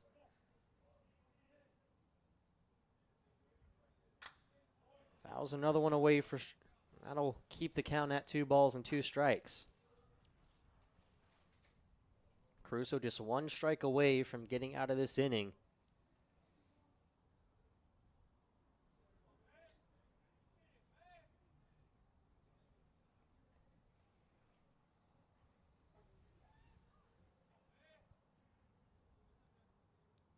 Two to Jenkins is line just foul down the right field line. Would have been trouble if it stayed fair. Jenkins is just staying alive. Barely able to foul these balls off. With 2 runners in scoring position, he desperately wants a hit here. Has already reached safely twice today, once on a single and once on a hit by pitch. Has a 2-2 count. Fastball just misses the zone for ball 3. Hard to find where that missed. Yeah, it looked down the middle to me. If ABS was a thing in summer league ball, then, or even in college ball in general outside the SEC tournament, then I wouldn't be surprised if a challenge was made there. So another payoff pitch for Caruso. Fouled straight back into the netting. This at-bat has turned into quite the battle.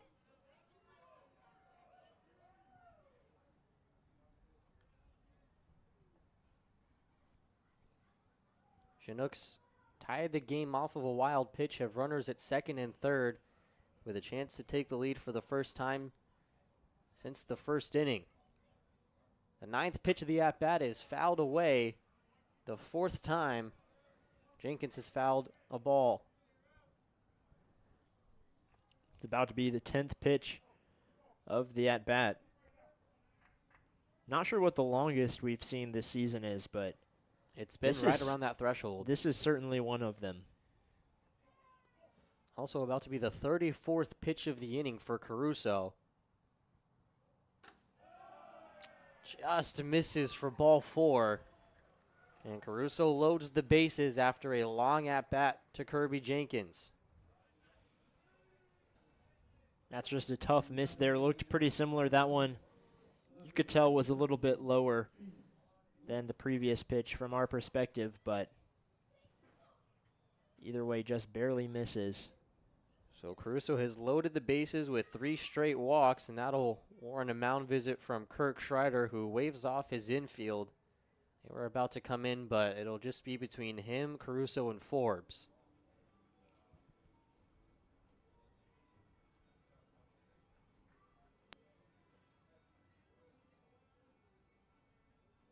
The inning started with a leadoff double from Drew Hurst. And after he stole third, he scored on a wild pitch. Josh Thompson walked in, found his way to third after a pair of wild pitches as well. And Reese Vassar walked and stole second. Kirby Jenkins, after a 10-pitch at-bat, was also awarded a free pass. That's where we stand right now with 2 outs and the bases juiced for Phoenix West.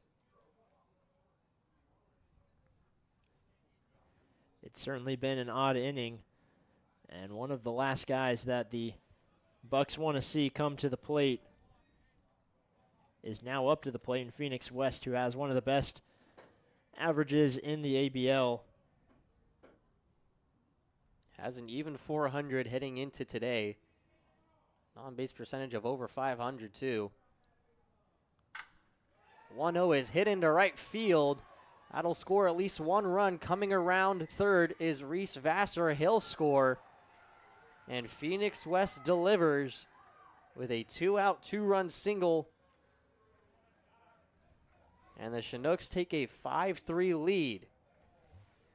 Yeah, West came in with 9 RBIs. That now putting him up to double digits with 11.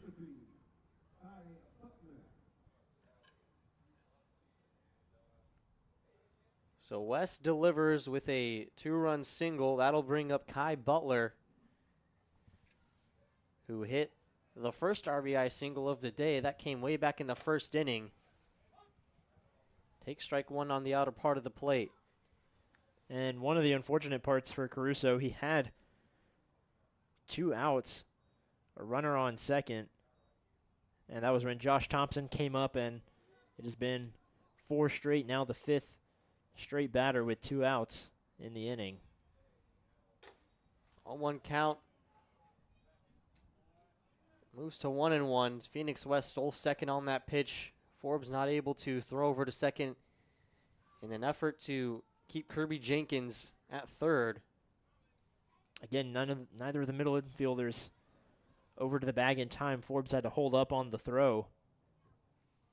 Don't know what the miscommunication is there, but really don't want to let guys just easily take second base. Butler pops one up into shallow left field. Camden Landfair will call off everybody and make the catch for a much-needed out number 3. So the Chinooks take their first lead since the opening frame with a 3 spot in the 6th inning. Now up 5-3 heading into the bottom of the 6th.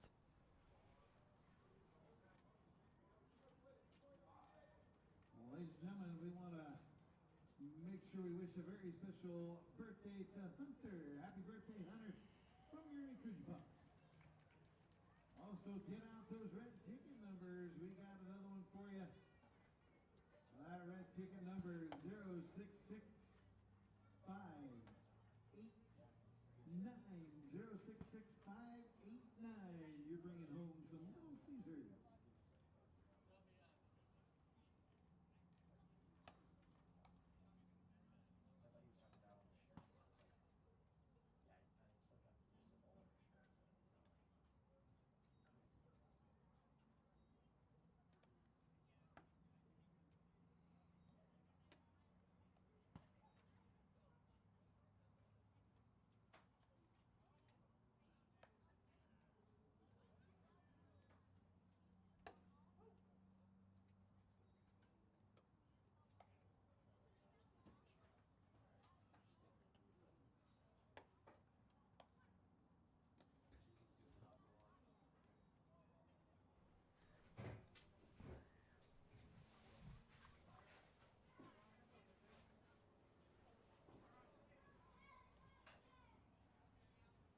Now batting for the Anchorage Bucs, center fielder number 8, Ryan Darva. So after a 3-spot put in by the Chinooks, the Bucs will try to answer as Ryan Dara leads things off. He'll take strike 1. Dara 0 for 2 today. with a swinging strikeout and a fly out to straightaway center field. Sends that one over towards second base, fielded cleanly by Josh Thompson, who makes the play for out number 1. So a very quick 2-pitch out to start things in the bottom of the 6th. That'll bring up Finn Leach. The Bucs have the work cut out for them. Comes against Trey Harper, who came in with 2 outs in the bottom of the 5th, just got the 1 out. He delivers another first pitch strike to Finn Leach. Leach 1 for 1 on the day, started it off with a walk and then hit a double in the 4th, later came around to score. He's able to lay off of that pitch that winds up inside for a 1-1 count.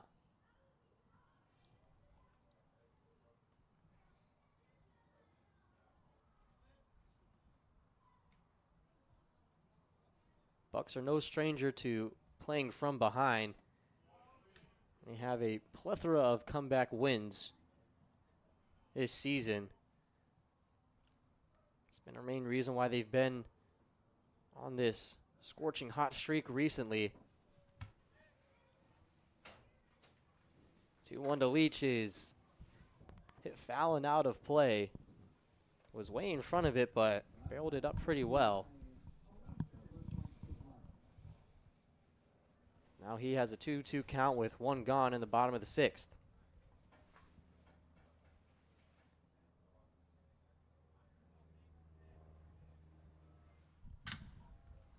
Hits that one over towards second base and past the diving Josh Thompson. And Leach reaches with a 1-out single into right field. The problem now being the Bucs have stranded 1 runner every single inning. So they have 5 in total on the day. Would love to see them go ahead and send some of these runners home.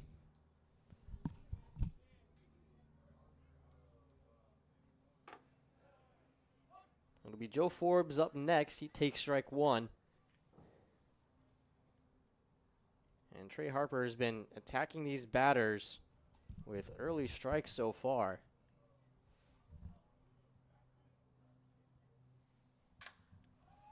Pops one into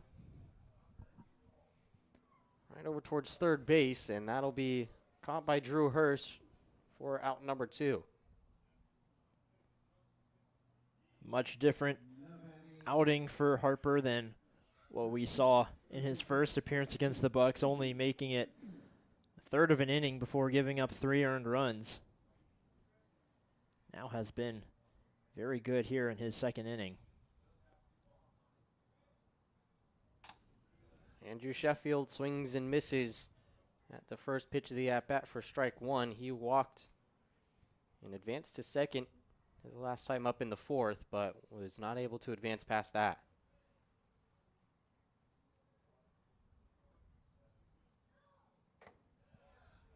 Slider catches the outer part of the plate for strike 2. The Bucs down to their last strike of the inning.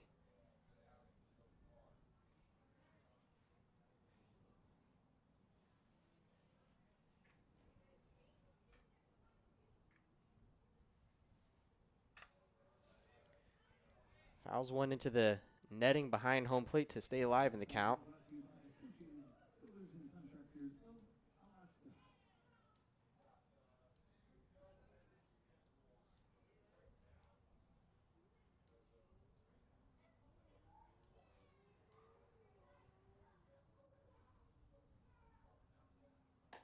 Swings and misses for strike 3.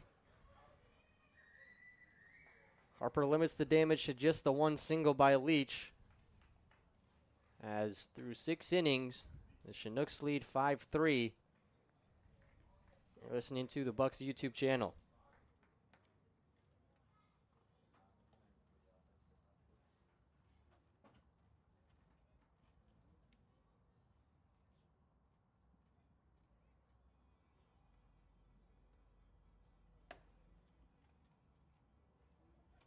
ladies and gentlemen, we want to take a moment to thank those folks who help make all of it possible, our host families. Well, let's meet the Mattingly family, the Cruz family, the Studer family, the Gilgas family, Karen Norsworthy, Tammy Williams, Stephanie Burgoon and crew, and Molly McMenamin and Eric Kurzweil, all proud supporters of our Anchorage Bucs. Let's give a big round of applause. Thank you, ladies and gentlemen. They make it all possible for these young men to be up here during the summer here for this Alaska Baseball League.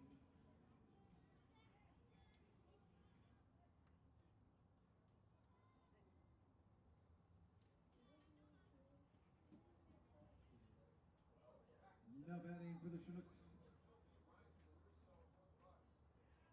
number 21, first baseman Cal Whip. Cal Whip will lead things off in the top of the 7th. Caruso remains on the mound after a tough 6th inning where he threw 39 pitches and gave up 3 runs. Cal Whip was the only batter in the lineup who did not come up to the plate in that 6th inning. It started with Hurst, who's on deck, and ended with Butler right before him. Now a 1-1 count to Cal Whip, who is 0 for 3 on the day with 2 strikeouts. Was the last batter that Fragus saw as a diving attempt by Camden Lanfear is unsuccessful. It'll leak into center field. Cal Whip starts off the inning with a leadoff single. That is the 3rd straight leadoff hit for the Chinooks. They are just being aggressive from the get-go, whereas the Bucs have gotten some runs off of 2-out rallies. It's been a little bit different for the Chinooks today. So another leadoff batter for Drew Hurst, who scored the first of 3 runs in the 6th inning after doubling, stealing 3rd, and then coming home on a wild pitch.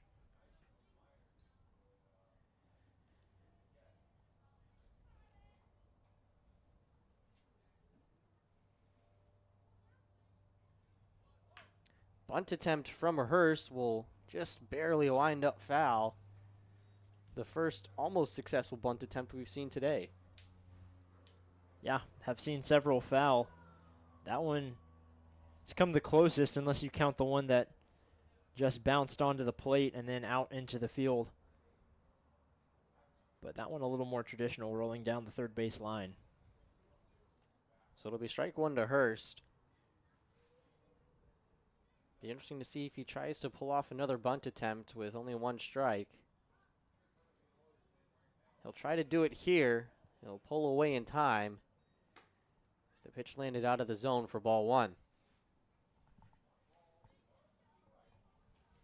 He pulled back barely in time.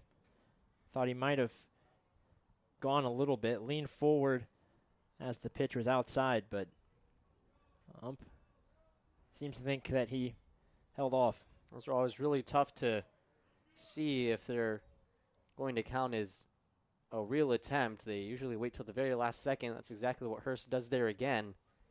And both times he's pulled back, it has been the right choice. So now it's a 2-1 count.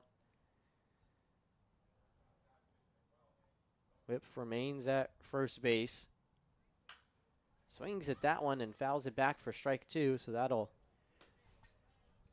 all but likely take a bunt attempt out of the equation. Have Caleb Okada warming up in the Bucs bullpen. Not sure exactly when he'll come into the game, but the left-handed pitcher warming up now. 2-2 from Caruso is hit into right field for another single. And the Chinooks have just been all over Caruso right now. Back-to-back singles to start this inning. And Caruso, who has been so reliable for the Bucs this year, whether it's been out of the bullpen or as a starter, is just struggling to find a groove right now. Came in today with a 1.38 ERA. Gave up 3 an inning ago. Has 2 currently on. Again, not sure when Okada's going to come in, but those 2 runners attributed to Caruso for the moment.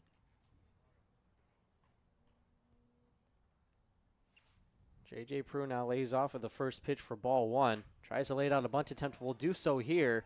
Fielded by Sheffield. The throw over to first is in time. Leach had to field it off of a hop. Could have spelled trouble, but a good pick by Leach gets the first out and will advance the runners to second and third. Yeah, the first bunt that's been laid down by the Chinooks. An excellent job by Finn Leach heading over to first base and then making a tough play off the bounce. For someone who is not a first baseman, he sure looked natural over there. So runners at second and third for Luke Zaromski. Another pitch almost gets away from Forbes. He's able to dive on top of it.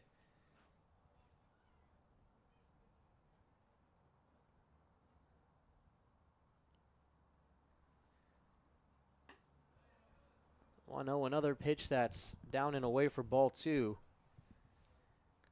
Both corner infielders are playing with their toes on the infield grass in case another bunt attempt comes down. Forbes will come out to the mound and have a one-on-one with his pitcher to try to calm his nerves.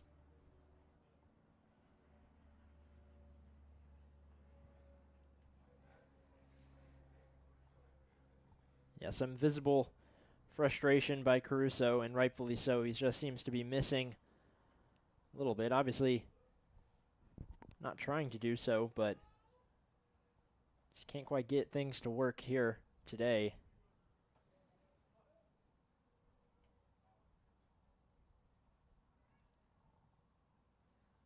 So 2-0 count to Zaromski. Flies one into foul territory in right field. It'll wind up just out of play for Drew Raymond, who made the long journey over there. Ball just continued to carry until it wound up in the bleachers. Wasn't even a huge swing. Looked like Zaromski kind of just twisted his wrists around to get the bat on the ball, and it really took off out the right side. So now a 2-1 count. Turns to 3-1 after the pitch misses down low. The ball came off the glove of Caruso. The Bucs are just all out of sorts right now. It's just little mental things that keep getting in the way.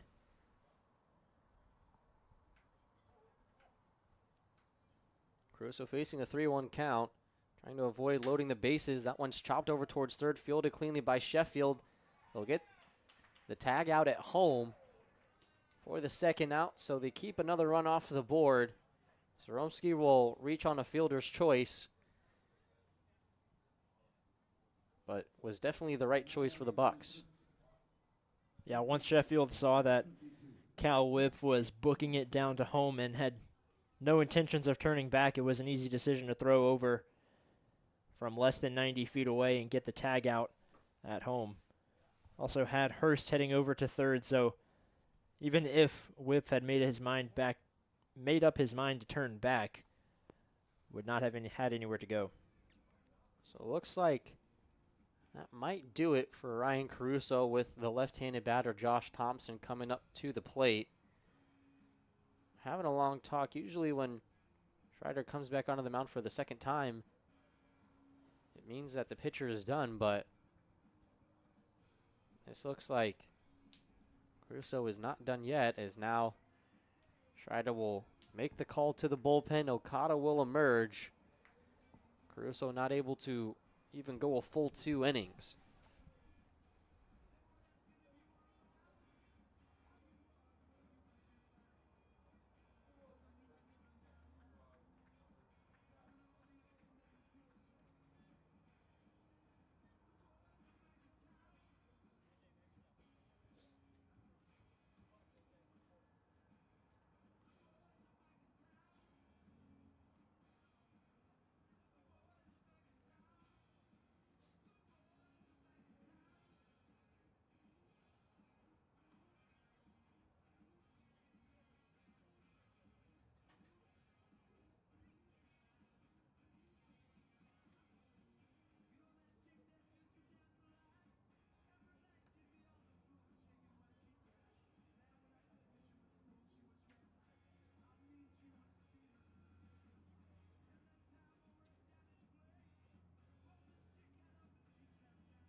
University of Hawaii.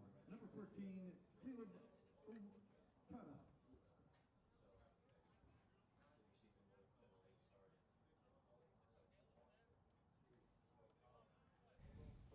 So Ryan Caruso is not able to go a full 2 innings. He's still responsible for the runners at first and third. Caleb Okada just needing 1 out to strand them at the corners. Runner goes on the first pitch. It's called strike 1. Zaromsky taking the free bag. Forbes didn't really have much of a choice. Didn't want Drew Hurst to try to steal home.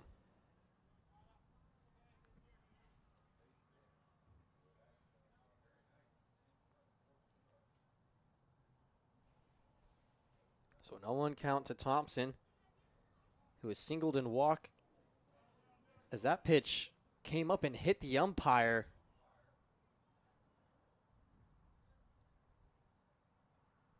That's a scary scene as that one just got over the glove of Forbes. Now trainers from both sides will come to check on him.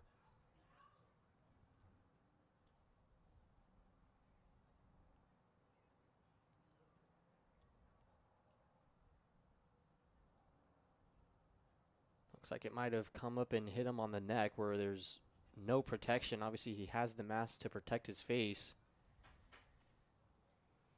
One of the worst spots that it could have hit him.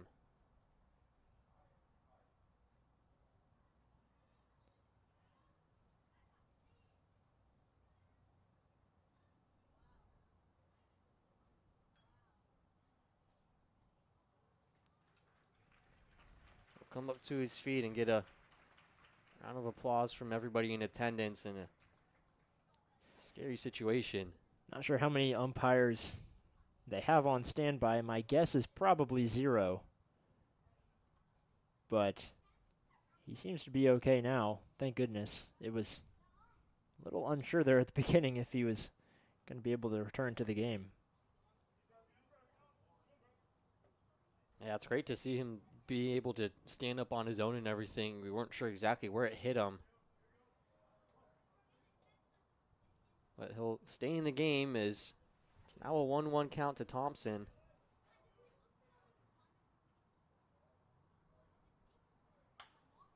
One's fouled away for strike 2. It's just been a wild last 20 or so minutes. Chinooks came storming back to put up 3 runs in the top of the 6th. Bucs just seem all out of sorts.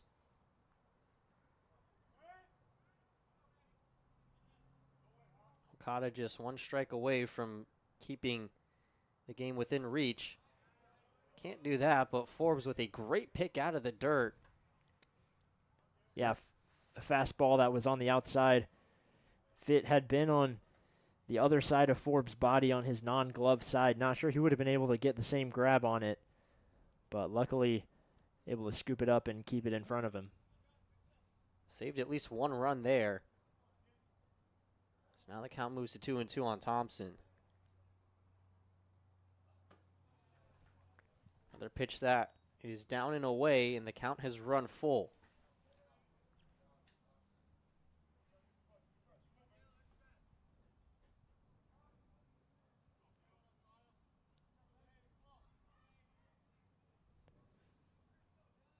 Full count with runners on 2nd and 3rd and 2 gone in the top of the 7th. Payoff pitch from Okada is outside and it gets away from Forbes. And another run will come across to score. Bucs pitchers just all out of sorts. Have just gifted the Chinooks runner after runner with walks and wild pitches. Yeah, it has eaten them alive today. It's been really tough to see, considering how little that's happened in general this season. Now just all coming at once.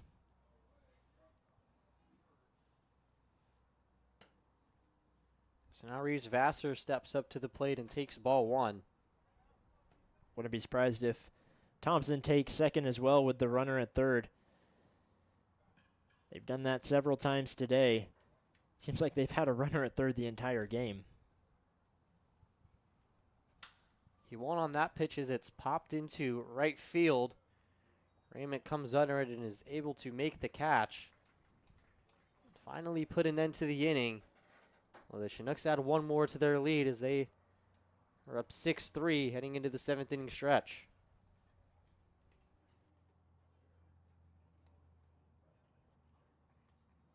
All right, ladies and gentlemen, it's that time of evening. Let's all get up on our feet and join me in a little take me out to the ball game. A 1, a 2, and a 3. Take me out to the ball game. Take me out to the crowd. Buy me some peanuts and cracker jacks. I don't care if I ever get back for Richmond. Root for the Bucs. If they don't win, it's a shame. For it's 1, 2, 3 strikes, you're out at the old ball game. Hey, let's get some runs, Bucks.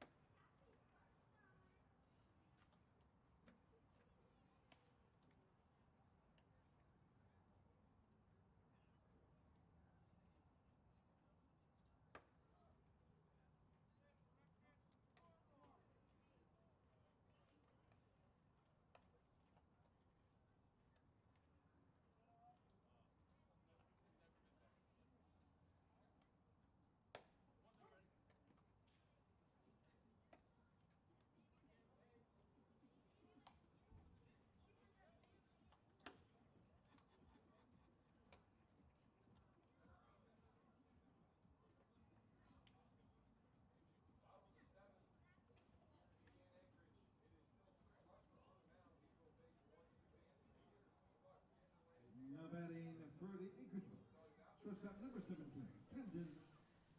Chinooks able to add another run as the deficit has reached 3. Camden Landfair will lead things off for the Bucs in the bottom of the 7th. Hits one over towards shortstop. It's fielded cleanly by Reese Vassar, and throw is in time for a 1-pitch out to start the 7th inning.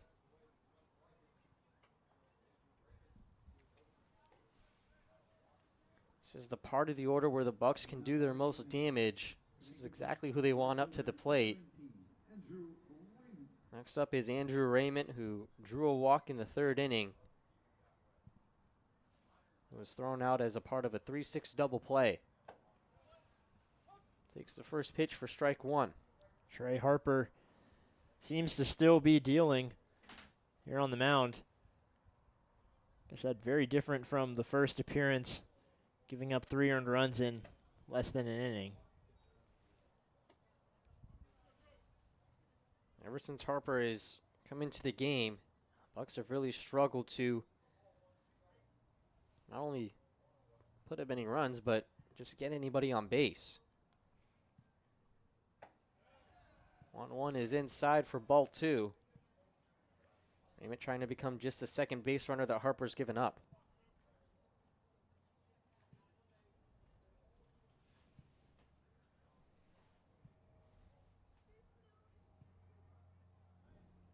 One count to him is fouled straight away and will be strike number 2. So 2-2 count with 1 gone in the bottom of the 7th. Bucs trailing 6-3, trying to make up some runs. Harper has not given up an earned run since July 2nd in the appearance against the Bucs where he gave up 2. Has 2 appearances in between those, both against the Oilers, which the Oilers are the #1 offense statistically in the ABL, so pretty good to do that against that team. Holding strong here today.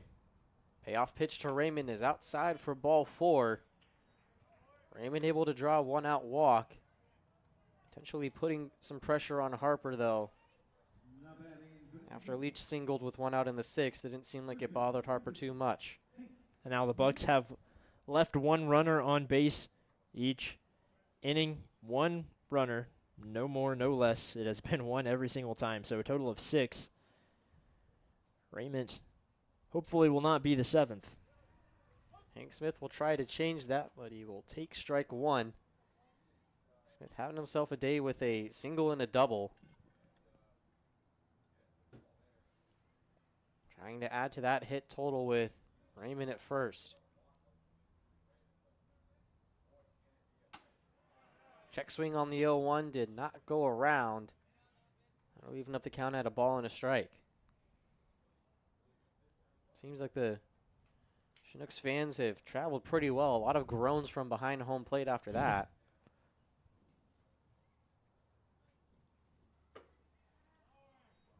1-1 away for ball 2. Smith ahead in the count with a hitter's count.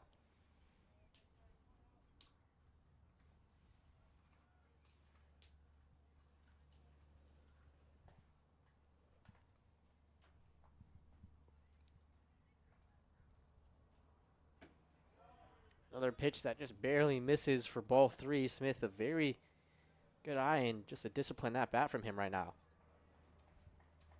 Yeah, he's taking well. Harper delivering only on the outside thus far. Has not fooled Hank Smith.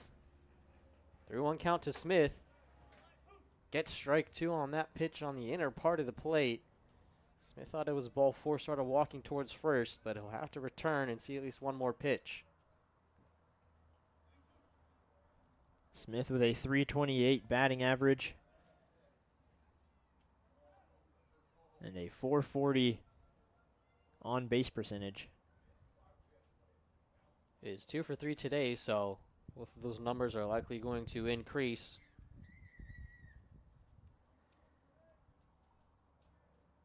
Here comes the payoff pitch to him. Raymond goes. It's ball 4. So there won't be any throw to second, and back-to-back walks put multiple base runners on for the first time since the 4th inning.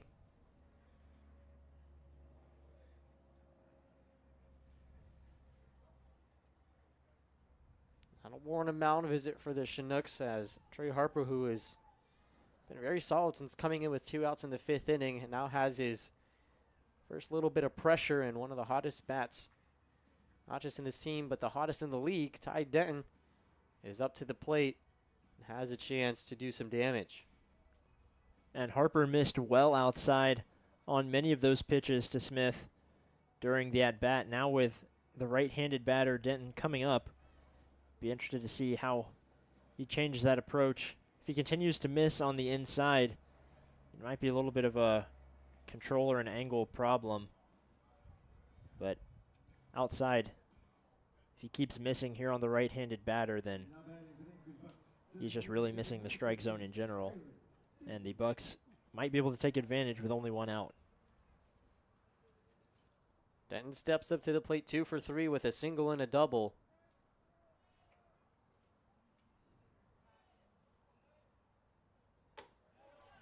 He'll take strike 1. Wasn't able to pull the trigger on the fastball.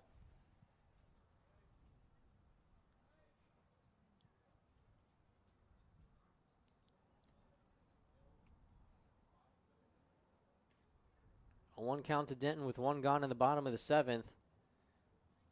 Runner in scoring position.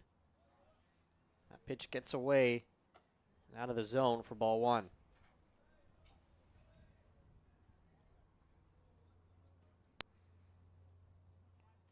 Righty warming up in the bullpen for the Chinooks in case Harper needs some help getting out of the inning.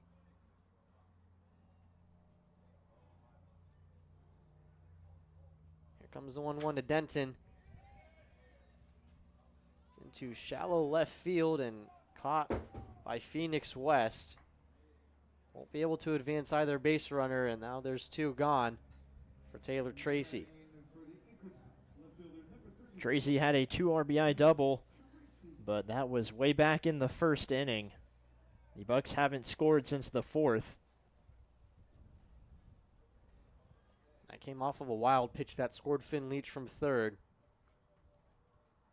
Tracy stepping in with 2 gone now.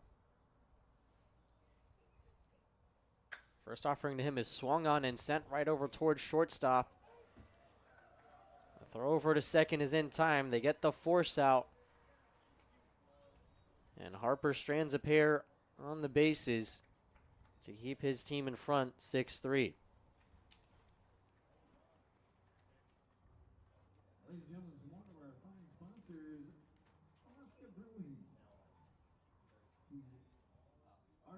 GC, Architectural Supply Company, Pepsi, and the Packaging Store, as well as King Street Brew, all proud supporters of our Anchorage Bucs.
Now batting four. Due up for it. The Chinooks will be Jenkins, West, and Butler, 2, 3, and 4. The only batters that did not get a plate appearance in the 7th inning. As they've scored 4 runs in the last 2 frames to take a 6-3 lead. Jenkins will lead things off and takes ball 1 down low from Caleb Okada, who came in and was not able to keep the Chinooks off the scoreboard, but limited the damage to just 1 run. That one's hit right back at him and into center field. Jenkins starts things off with a single, his 2nd of the game. Today has just been very unlucky for the Bucs. There's been several things that have been within their control that I am hoping they will adjust going into the next game. A lot of wild pitches that just were really not great. Obviously, the game's not done yet. There could be more, but things like that with Okada just not able to get the glove on it. Runner goes on the pitch. The throw from Forbes over to second is in time. Jenkins gets thrown out. He's already stolen third base twice. Not able to get to second there.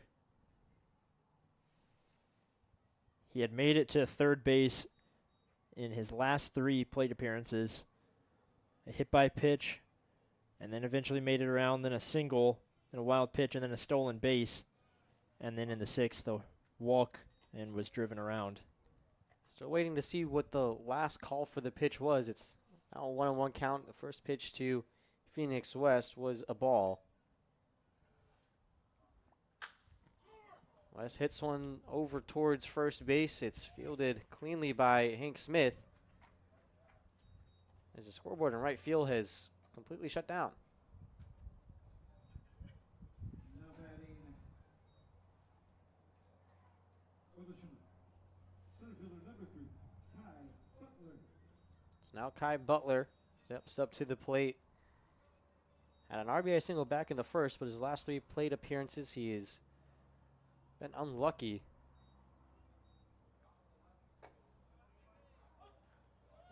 Kata delivers a first pitch strike to him.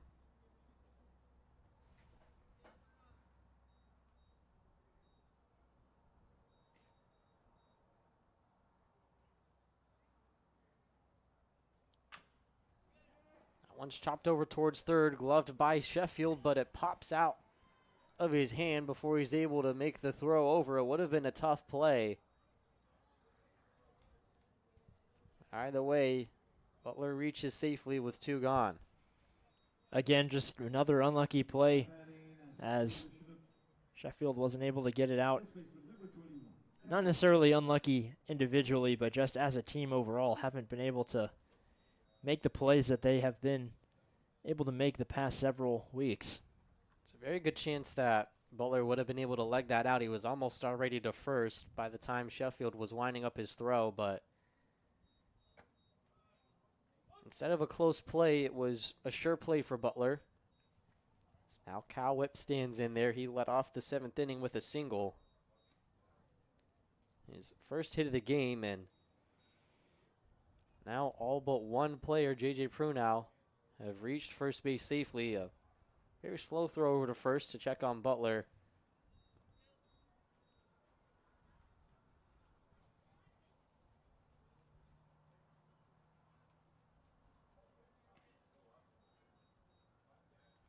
Runner goes on the pitch. The throw from Forbes over to second. Got him again. Joe Forbes 2 for 2. Gets Kai Butler at second base. So 2 Chinooks runners get caught stealing. As heading into the 8th inning, the Bucs down to their final 6 outs. They trail 6-3.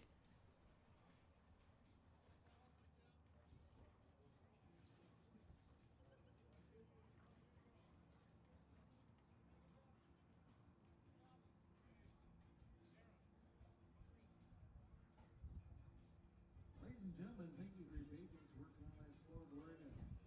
Some technical difficulties. We got it all figured out, and we're back up and running.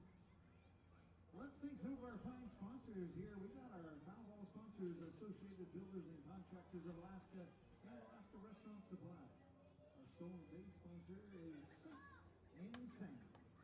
Our home run sponsor, Little Caesars, and your pitching change. That call down the bullpen brought to you by Pepsi.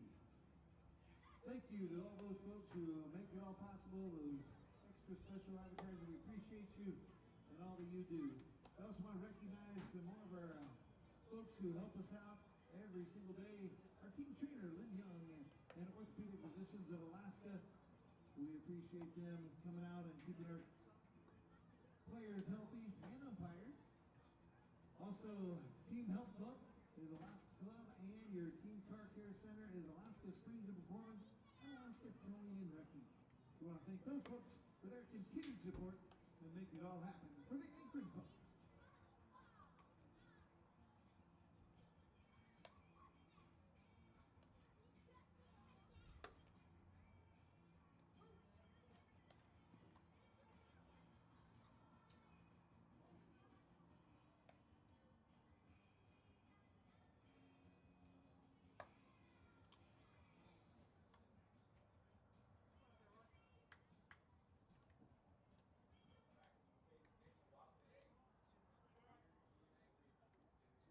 Now batting for the Anchorage Bucs.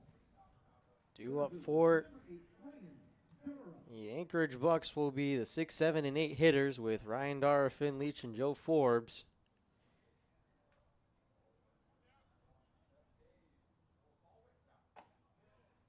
So we have a new pitcher on the mound. Be Paul Whitcop. As Trey Harper was able to deliver 2 1/3 scoreless innings, but that'll be it for him. Whitcop delivers 2 straight balls to Dara, who is 0 for 3 on the day, still looking for his first hit. Dara had 3 hits yesterday, just hasn't quite found the same luck today. Whitcop able to find the strike zone. Now as a 2-1 count, has that wonky sidearm pitch. Different arm angle than most pitchers. It can take some getting used to for the batters. Dara hits one over towards shortstop, and a great throw by Reese Vassar gets Dara, who has legged out his fair share of infield singles. Yeah, I think Vassar knew that he had to get the throw off immediately and made it look almost like one motion, picking it up and then immediately turning his body towards first base. Whitcop has faced the Bucs before, did so on July 2nd, pitched 1 inning, gave up no earned runs, and then on June 12th, pitched an inning and 2/3 and gave up 1 earned run.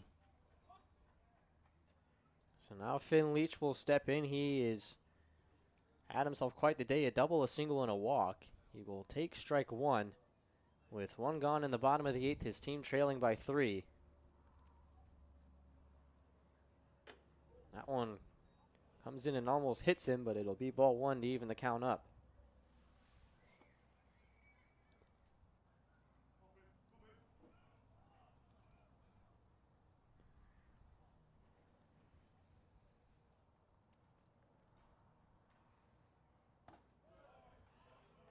Off-speed pitch that can't grab the outer part of the plate, just a bit outside for ball 2. Leach has 2 hits in his last 2 plate appearances, a double, and then came around to score on a passed ball and a single in the 6th inning. Another off-speed pitch that just winds up outside for ball 3. Leach a couple of good takes, trying to earn himself his 2nd walk of the day. I was like, he walked his first time, so he's 2 for 2. Fouls that one back. It was riding inside, might have been ball 4. Leach not wanting to take the chance, though. Likes to foul that one away. So full count to Leach, the 7-hole hitter. Trying to stay perfect on the day. Payoff pitch from Whitcop outside for ball 4. Leach has reached base safely now 4 times in as many attempts and is the first base runner of the 8th inning for the Bucs. Catcher number 25, Joe Forbes.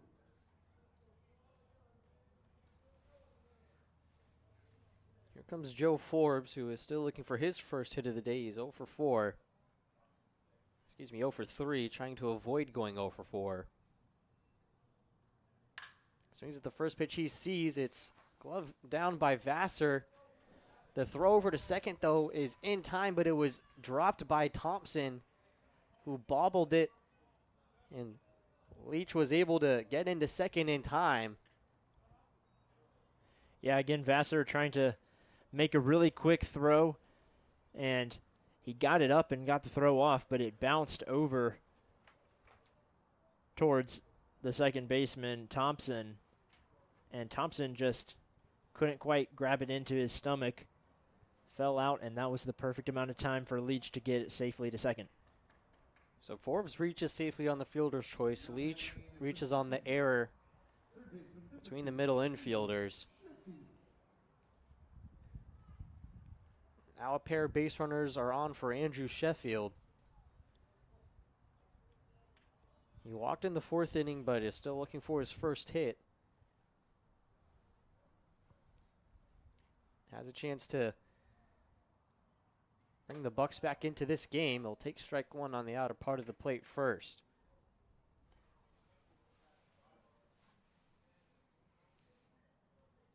Forbes able to take a pretty large lead with Cal Whitf playing multiple strides off of the bag.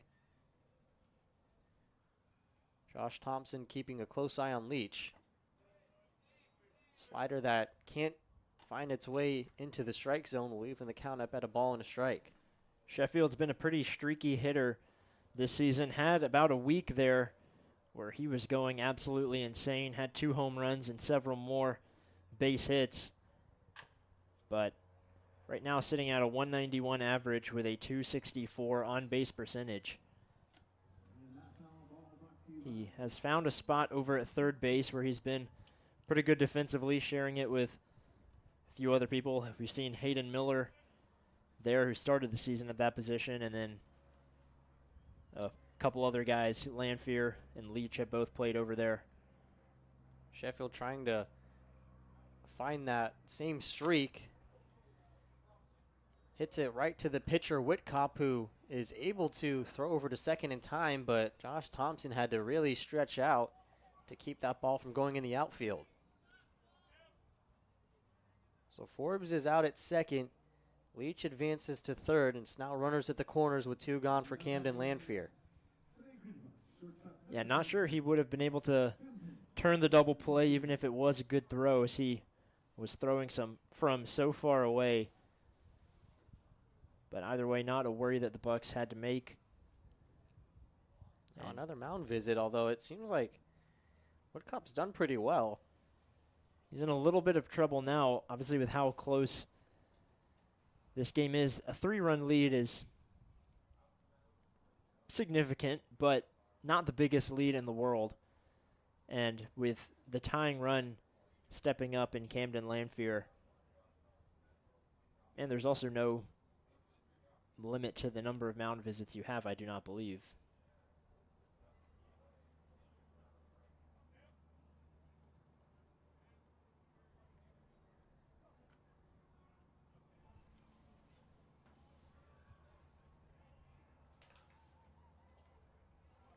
So now the lineup goes back to the top for Camden Landfear, who is 0 for 4 on the day. Could change that all with just 1 swing. He'll take ball 1 from Paul Whitcop, who is trying to keep his ball club in front by 3 runs. All he needs is 1 more out. 1-0 to Landfear is popped foul, but will continue to run back and out of play for strike 1. Okay, according to Mr. Google, the Alaska Baseball League has 1 free mound visit per pitcher per inning. That's by the manager, obviously. The catcher can go up to talk with his pitcher if he needs to, but that one's lined into left field. That'll get down for a base hit. And Camden Landfear delivers with a 1-run single. Bucs able to tear into this deficit 1 run at a time. Keep the inning going. So now Drew Raymond will step up to the plate.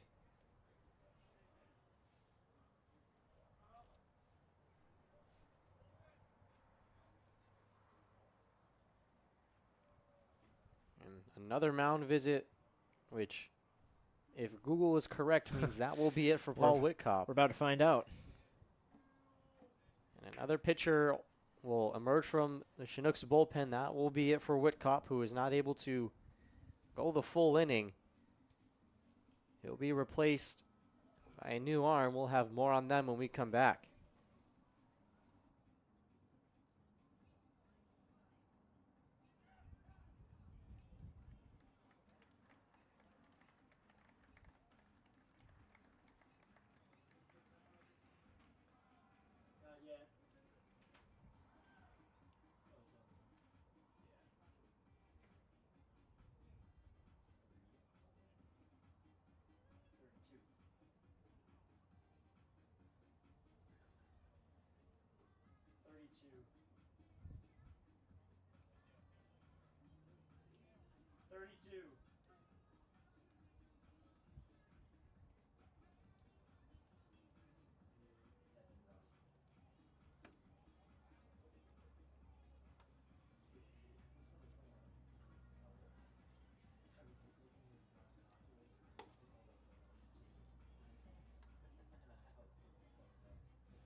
pitch on the mound for the Chinooks. Number 32, Evan Rossi. Bucs trying to continue another 2-out rally.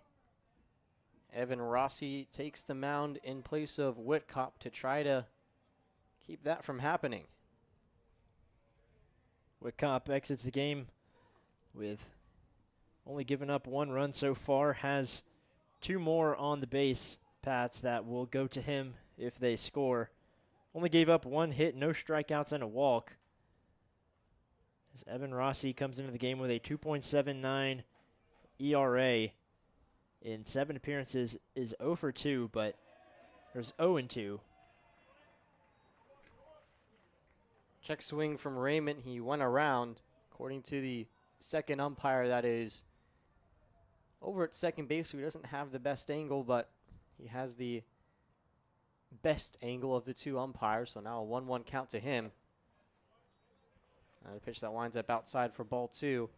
It's starting to become pretty dark. I know we were joking a couple days ago about the Glacier Pilots always having the stadium lights on, but it wouldn't be the worst thing in the world right now. It's getting there. The clouds are just so thick right now. It doesn't look like any rain is coming, but it's getting quite dark, especially in our booth here.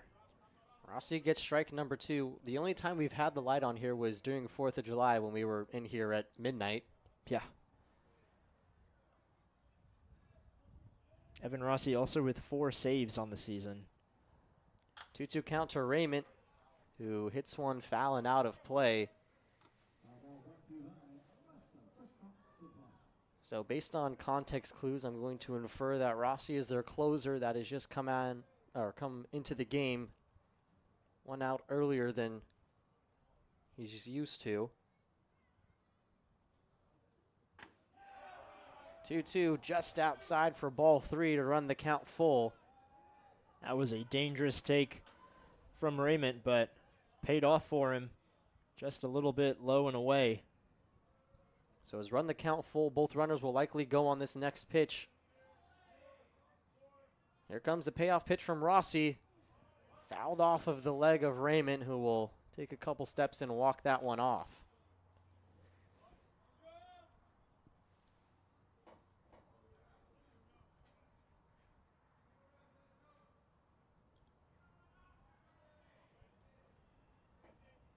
So we'll have another payoff pitch from Rossi, trying to strand 2 runners on base. Can't do it. It's called ball 4. The pitch gets away from Zaromski, but Sheffield will hold up at third as Zaromski does a good job to make sure that he gets to it quickly. But the bases are now loaded for Hank Smith.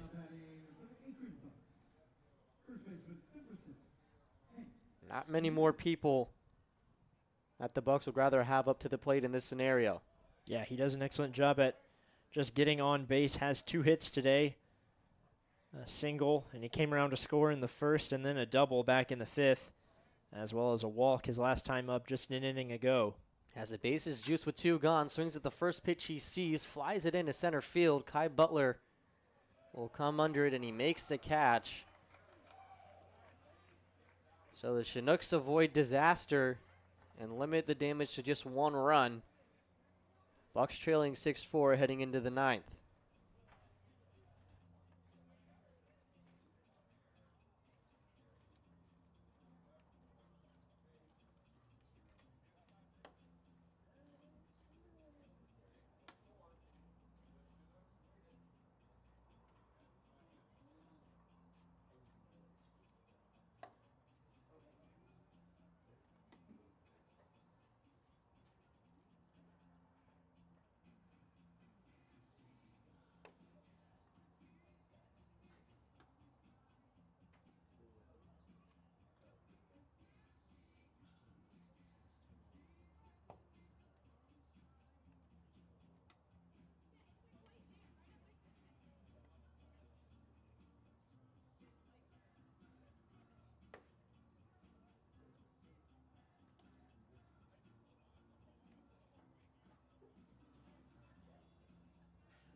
For the Chinooks, first baseman number 21, Cal Whip.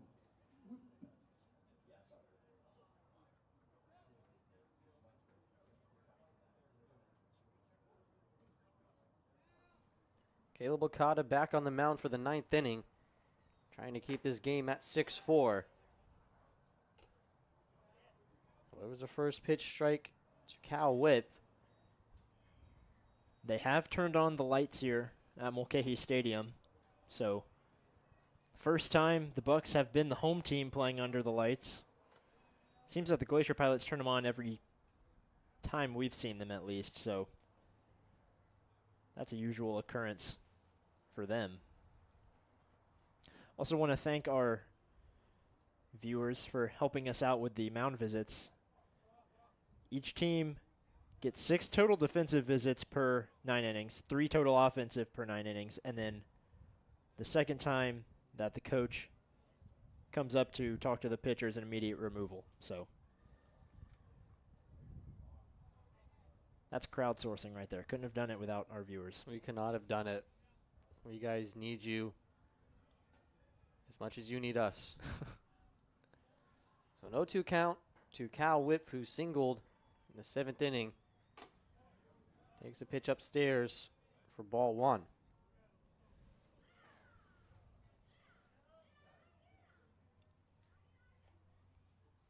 Whip has already struck out twice, one time swinging, one time looking.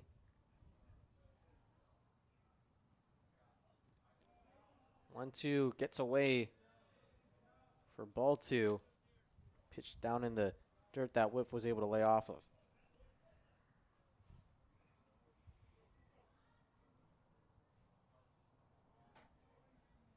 So now 2-2 count to the leadoff man, Whip. Chops one over towards short. Gloved by Lanfear. His throw is taken on a hop by Hank Smith. We're out number 1.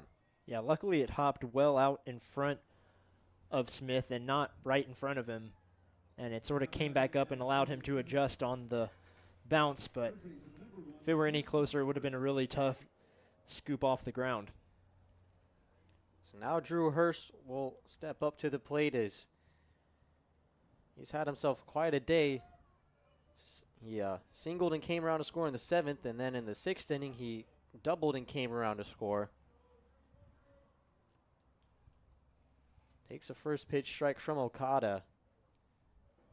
He was a leadoff man in the 6th, and then in the 7th was the second of 2 singles, so he helped start a lot of rallies as he gets another single there, his 3rd hit of the day. This one going into left field with 1 gone in the top of the 9th.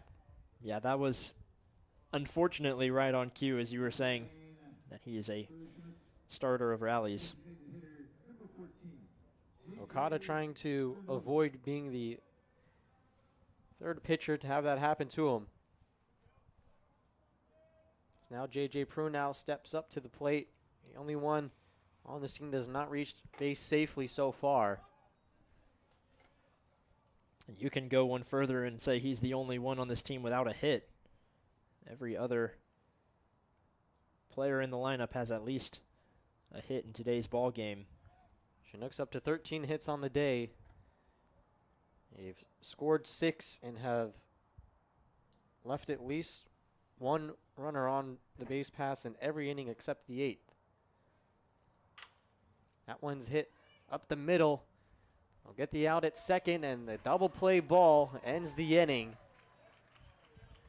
Okada able to face the minimum the unorthodox way.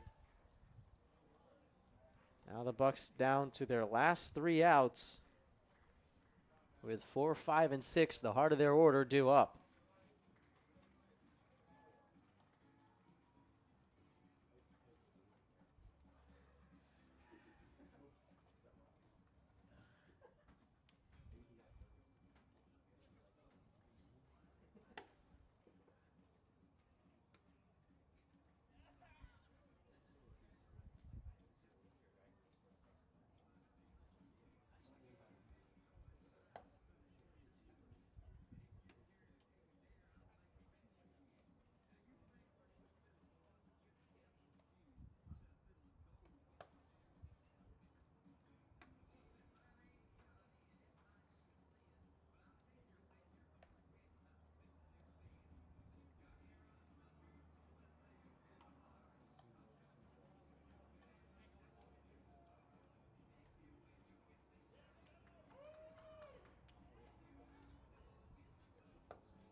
Leading off the ninth inning, designated hitter, number 15, Tyler Denton.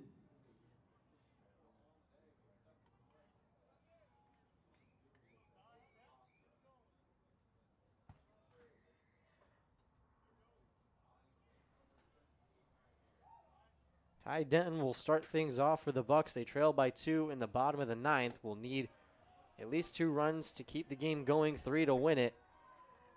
As Rossi remains on the mound and delivers strike 1 to Denton. Also in a save situation, again, has 4 this season, but he has 2 losses. I'm wondering if those are blown saves. 0-1 is hit over towards third. It's fielded cleanly by Drew Hurst. His throw across the diamond is in time. And a 2-pitch out to start things in the bottom of the ninth. I guess they would have to be blown saves. Would make the most sense. Can't think of what else they could be now that I have said it out loud. Now Taylor Tracy steps up after he hit that 2-run double in the first inning. Hasn't really done much since. Lined out to left field, grounded out to short, and then reached on a fielder's choice, but that ended the inning. And we probably should talk about this at a different time, not in the bottom of the ninth, but so put this on hold, but I think wins and losses for pitchers are the worst stat of all time. They definitely. Just a little preview it's pretty confusing.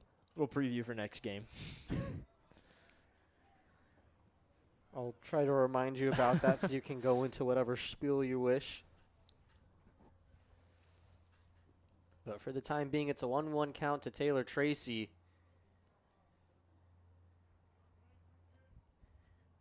The Bucs have done a lot of damage off of 2-out rallies, but I'm sure they would rather not wait until there's 2 gone and they're down to the last out. Tracy able to lay off of back-to-back pitches outside the zone for a 2-1 count. And the Bucs would not even be in this game if it were not for Tracy's 2 RBI double way back in the first. Feels like forever ago. It was basically almost 3 hours ago, so it kind of was. 2-1 count to Tracy is chopped foul back toward his home dugout for strike 2. Ever since that first inning, the Bucs have really struggled to convert on offensive opportunities. Landry had that RBI single in the 8th, but Hank Smith flew out to leave the bases loaded. Tracy also hits one over towards third base. Drew Hurst, a busy man, is able to beat Tracy with the throw. Back-to-back outs on a grounder to the third, and the Bucs are down to the last out. Their final hope is Ryan Dara, who is 0 for 4 on the day, still looking for his first hit. What a situation that could be if he's able to get it here.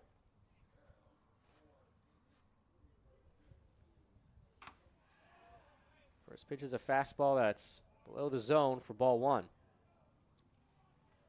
And it's like 2 days ago when the Bucs were able to win 10-5 and Dara had 3 hits. Wish you could transfer some of those hits into today's game when he's been struggling a lot more and the Bucs need it more, but sometimes you just have your day where you go out there and go 0 for, and that's all there is to it.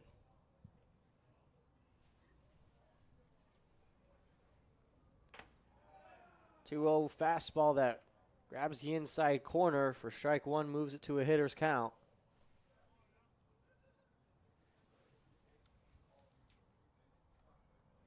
Bucs trailing by 2 with 2 gone in the bottom of the 9th. Dara lays off another pitch out of the zone for a 3-1 count. Trying to keep this inning alive. Finn Leach waiting on deck has been perfect so far with 2 hits and 2 walks. Dara sends that one over towards short. The throw to first is going to be in time. Bucs unable to come up with any 2-out magic. And they'll fall to the Chinooks 6-4. Snapping their 3-game win streak. Had to figure it was going to happen eventually, and luckily, the Bucs still showed some promise out there. It was honestly feels like a game that the Bucs really lost themselves. So many wild pitches, 3 of them to be exact, that drove in runs. And if it were not for those, they might have still gotten hits that drove in runs, but giving up free passes like that is just absolutely killer. A tough day for the Bucs in general, but their offense was able to get on base, just like we said, not able to send them home. Stranded 11 total runners today. So Abrams, after giving up 3 runs, it'll be Trey Harper who gets the win. Came in relief. Ryan Caruso tagged with the loss. And Evan Rossi gets his 5th save of the season. These teams will see each other several times over the next couple of weeks. The Chinooks are right back here on Wednesday. And then we'll head all over to Chugiak to face them twice on the road right before our season comes to an end. But until then, for Ren Grimsley, I'm Jake Sloan. We thank you for tuning in. Bucs fall to the Chinooks 6-4.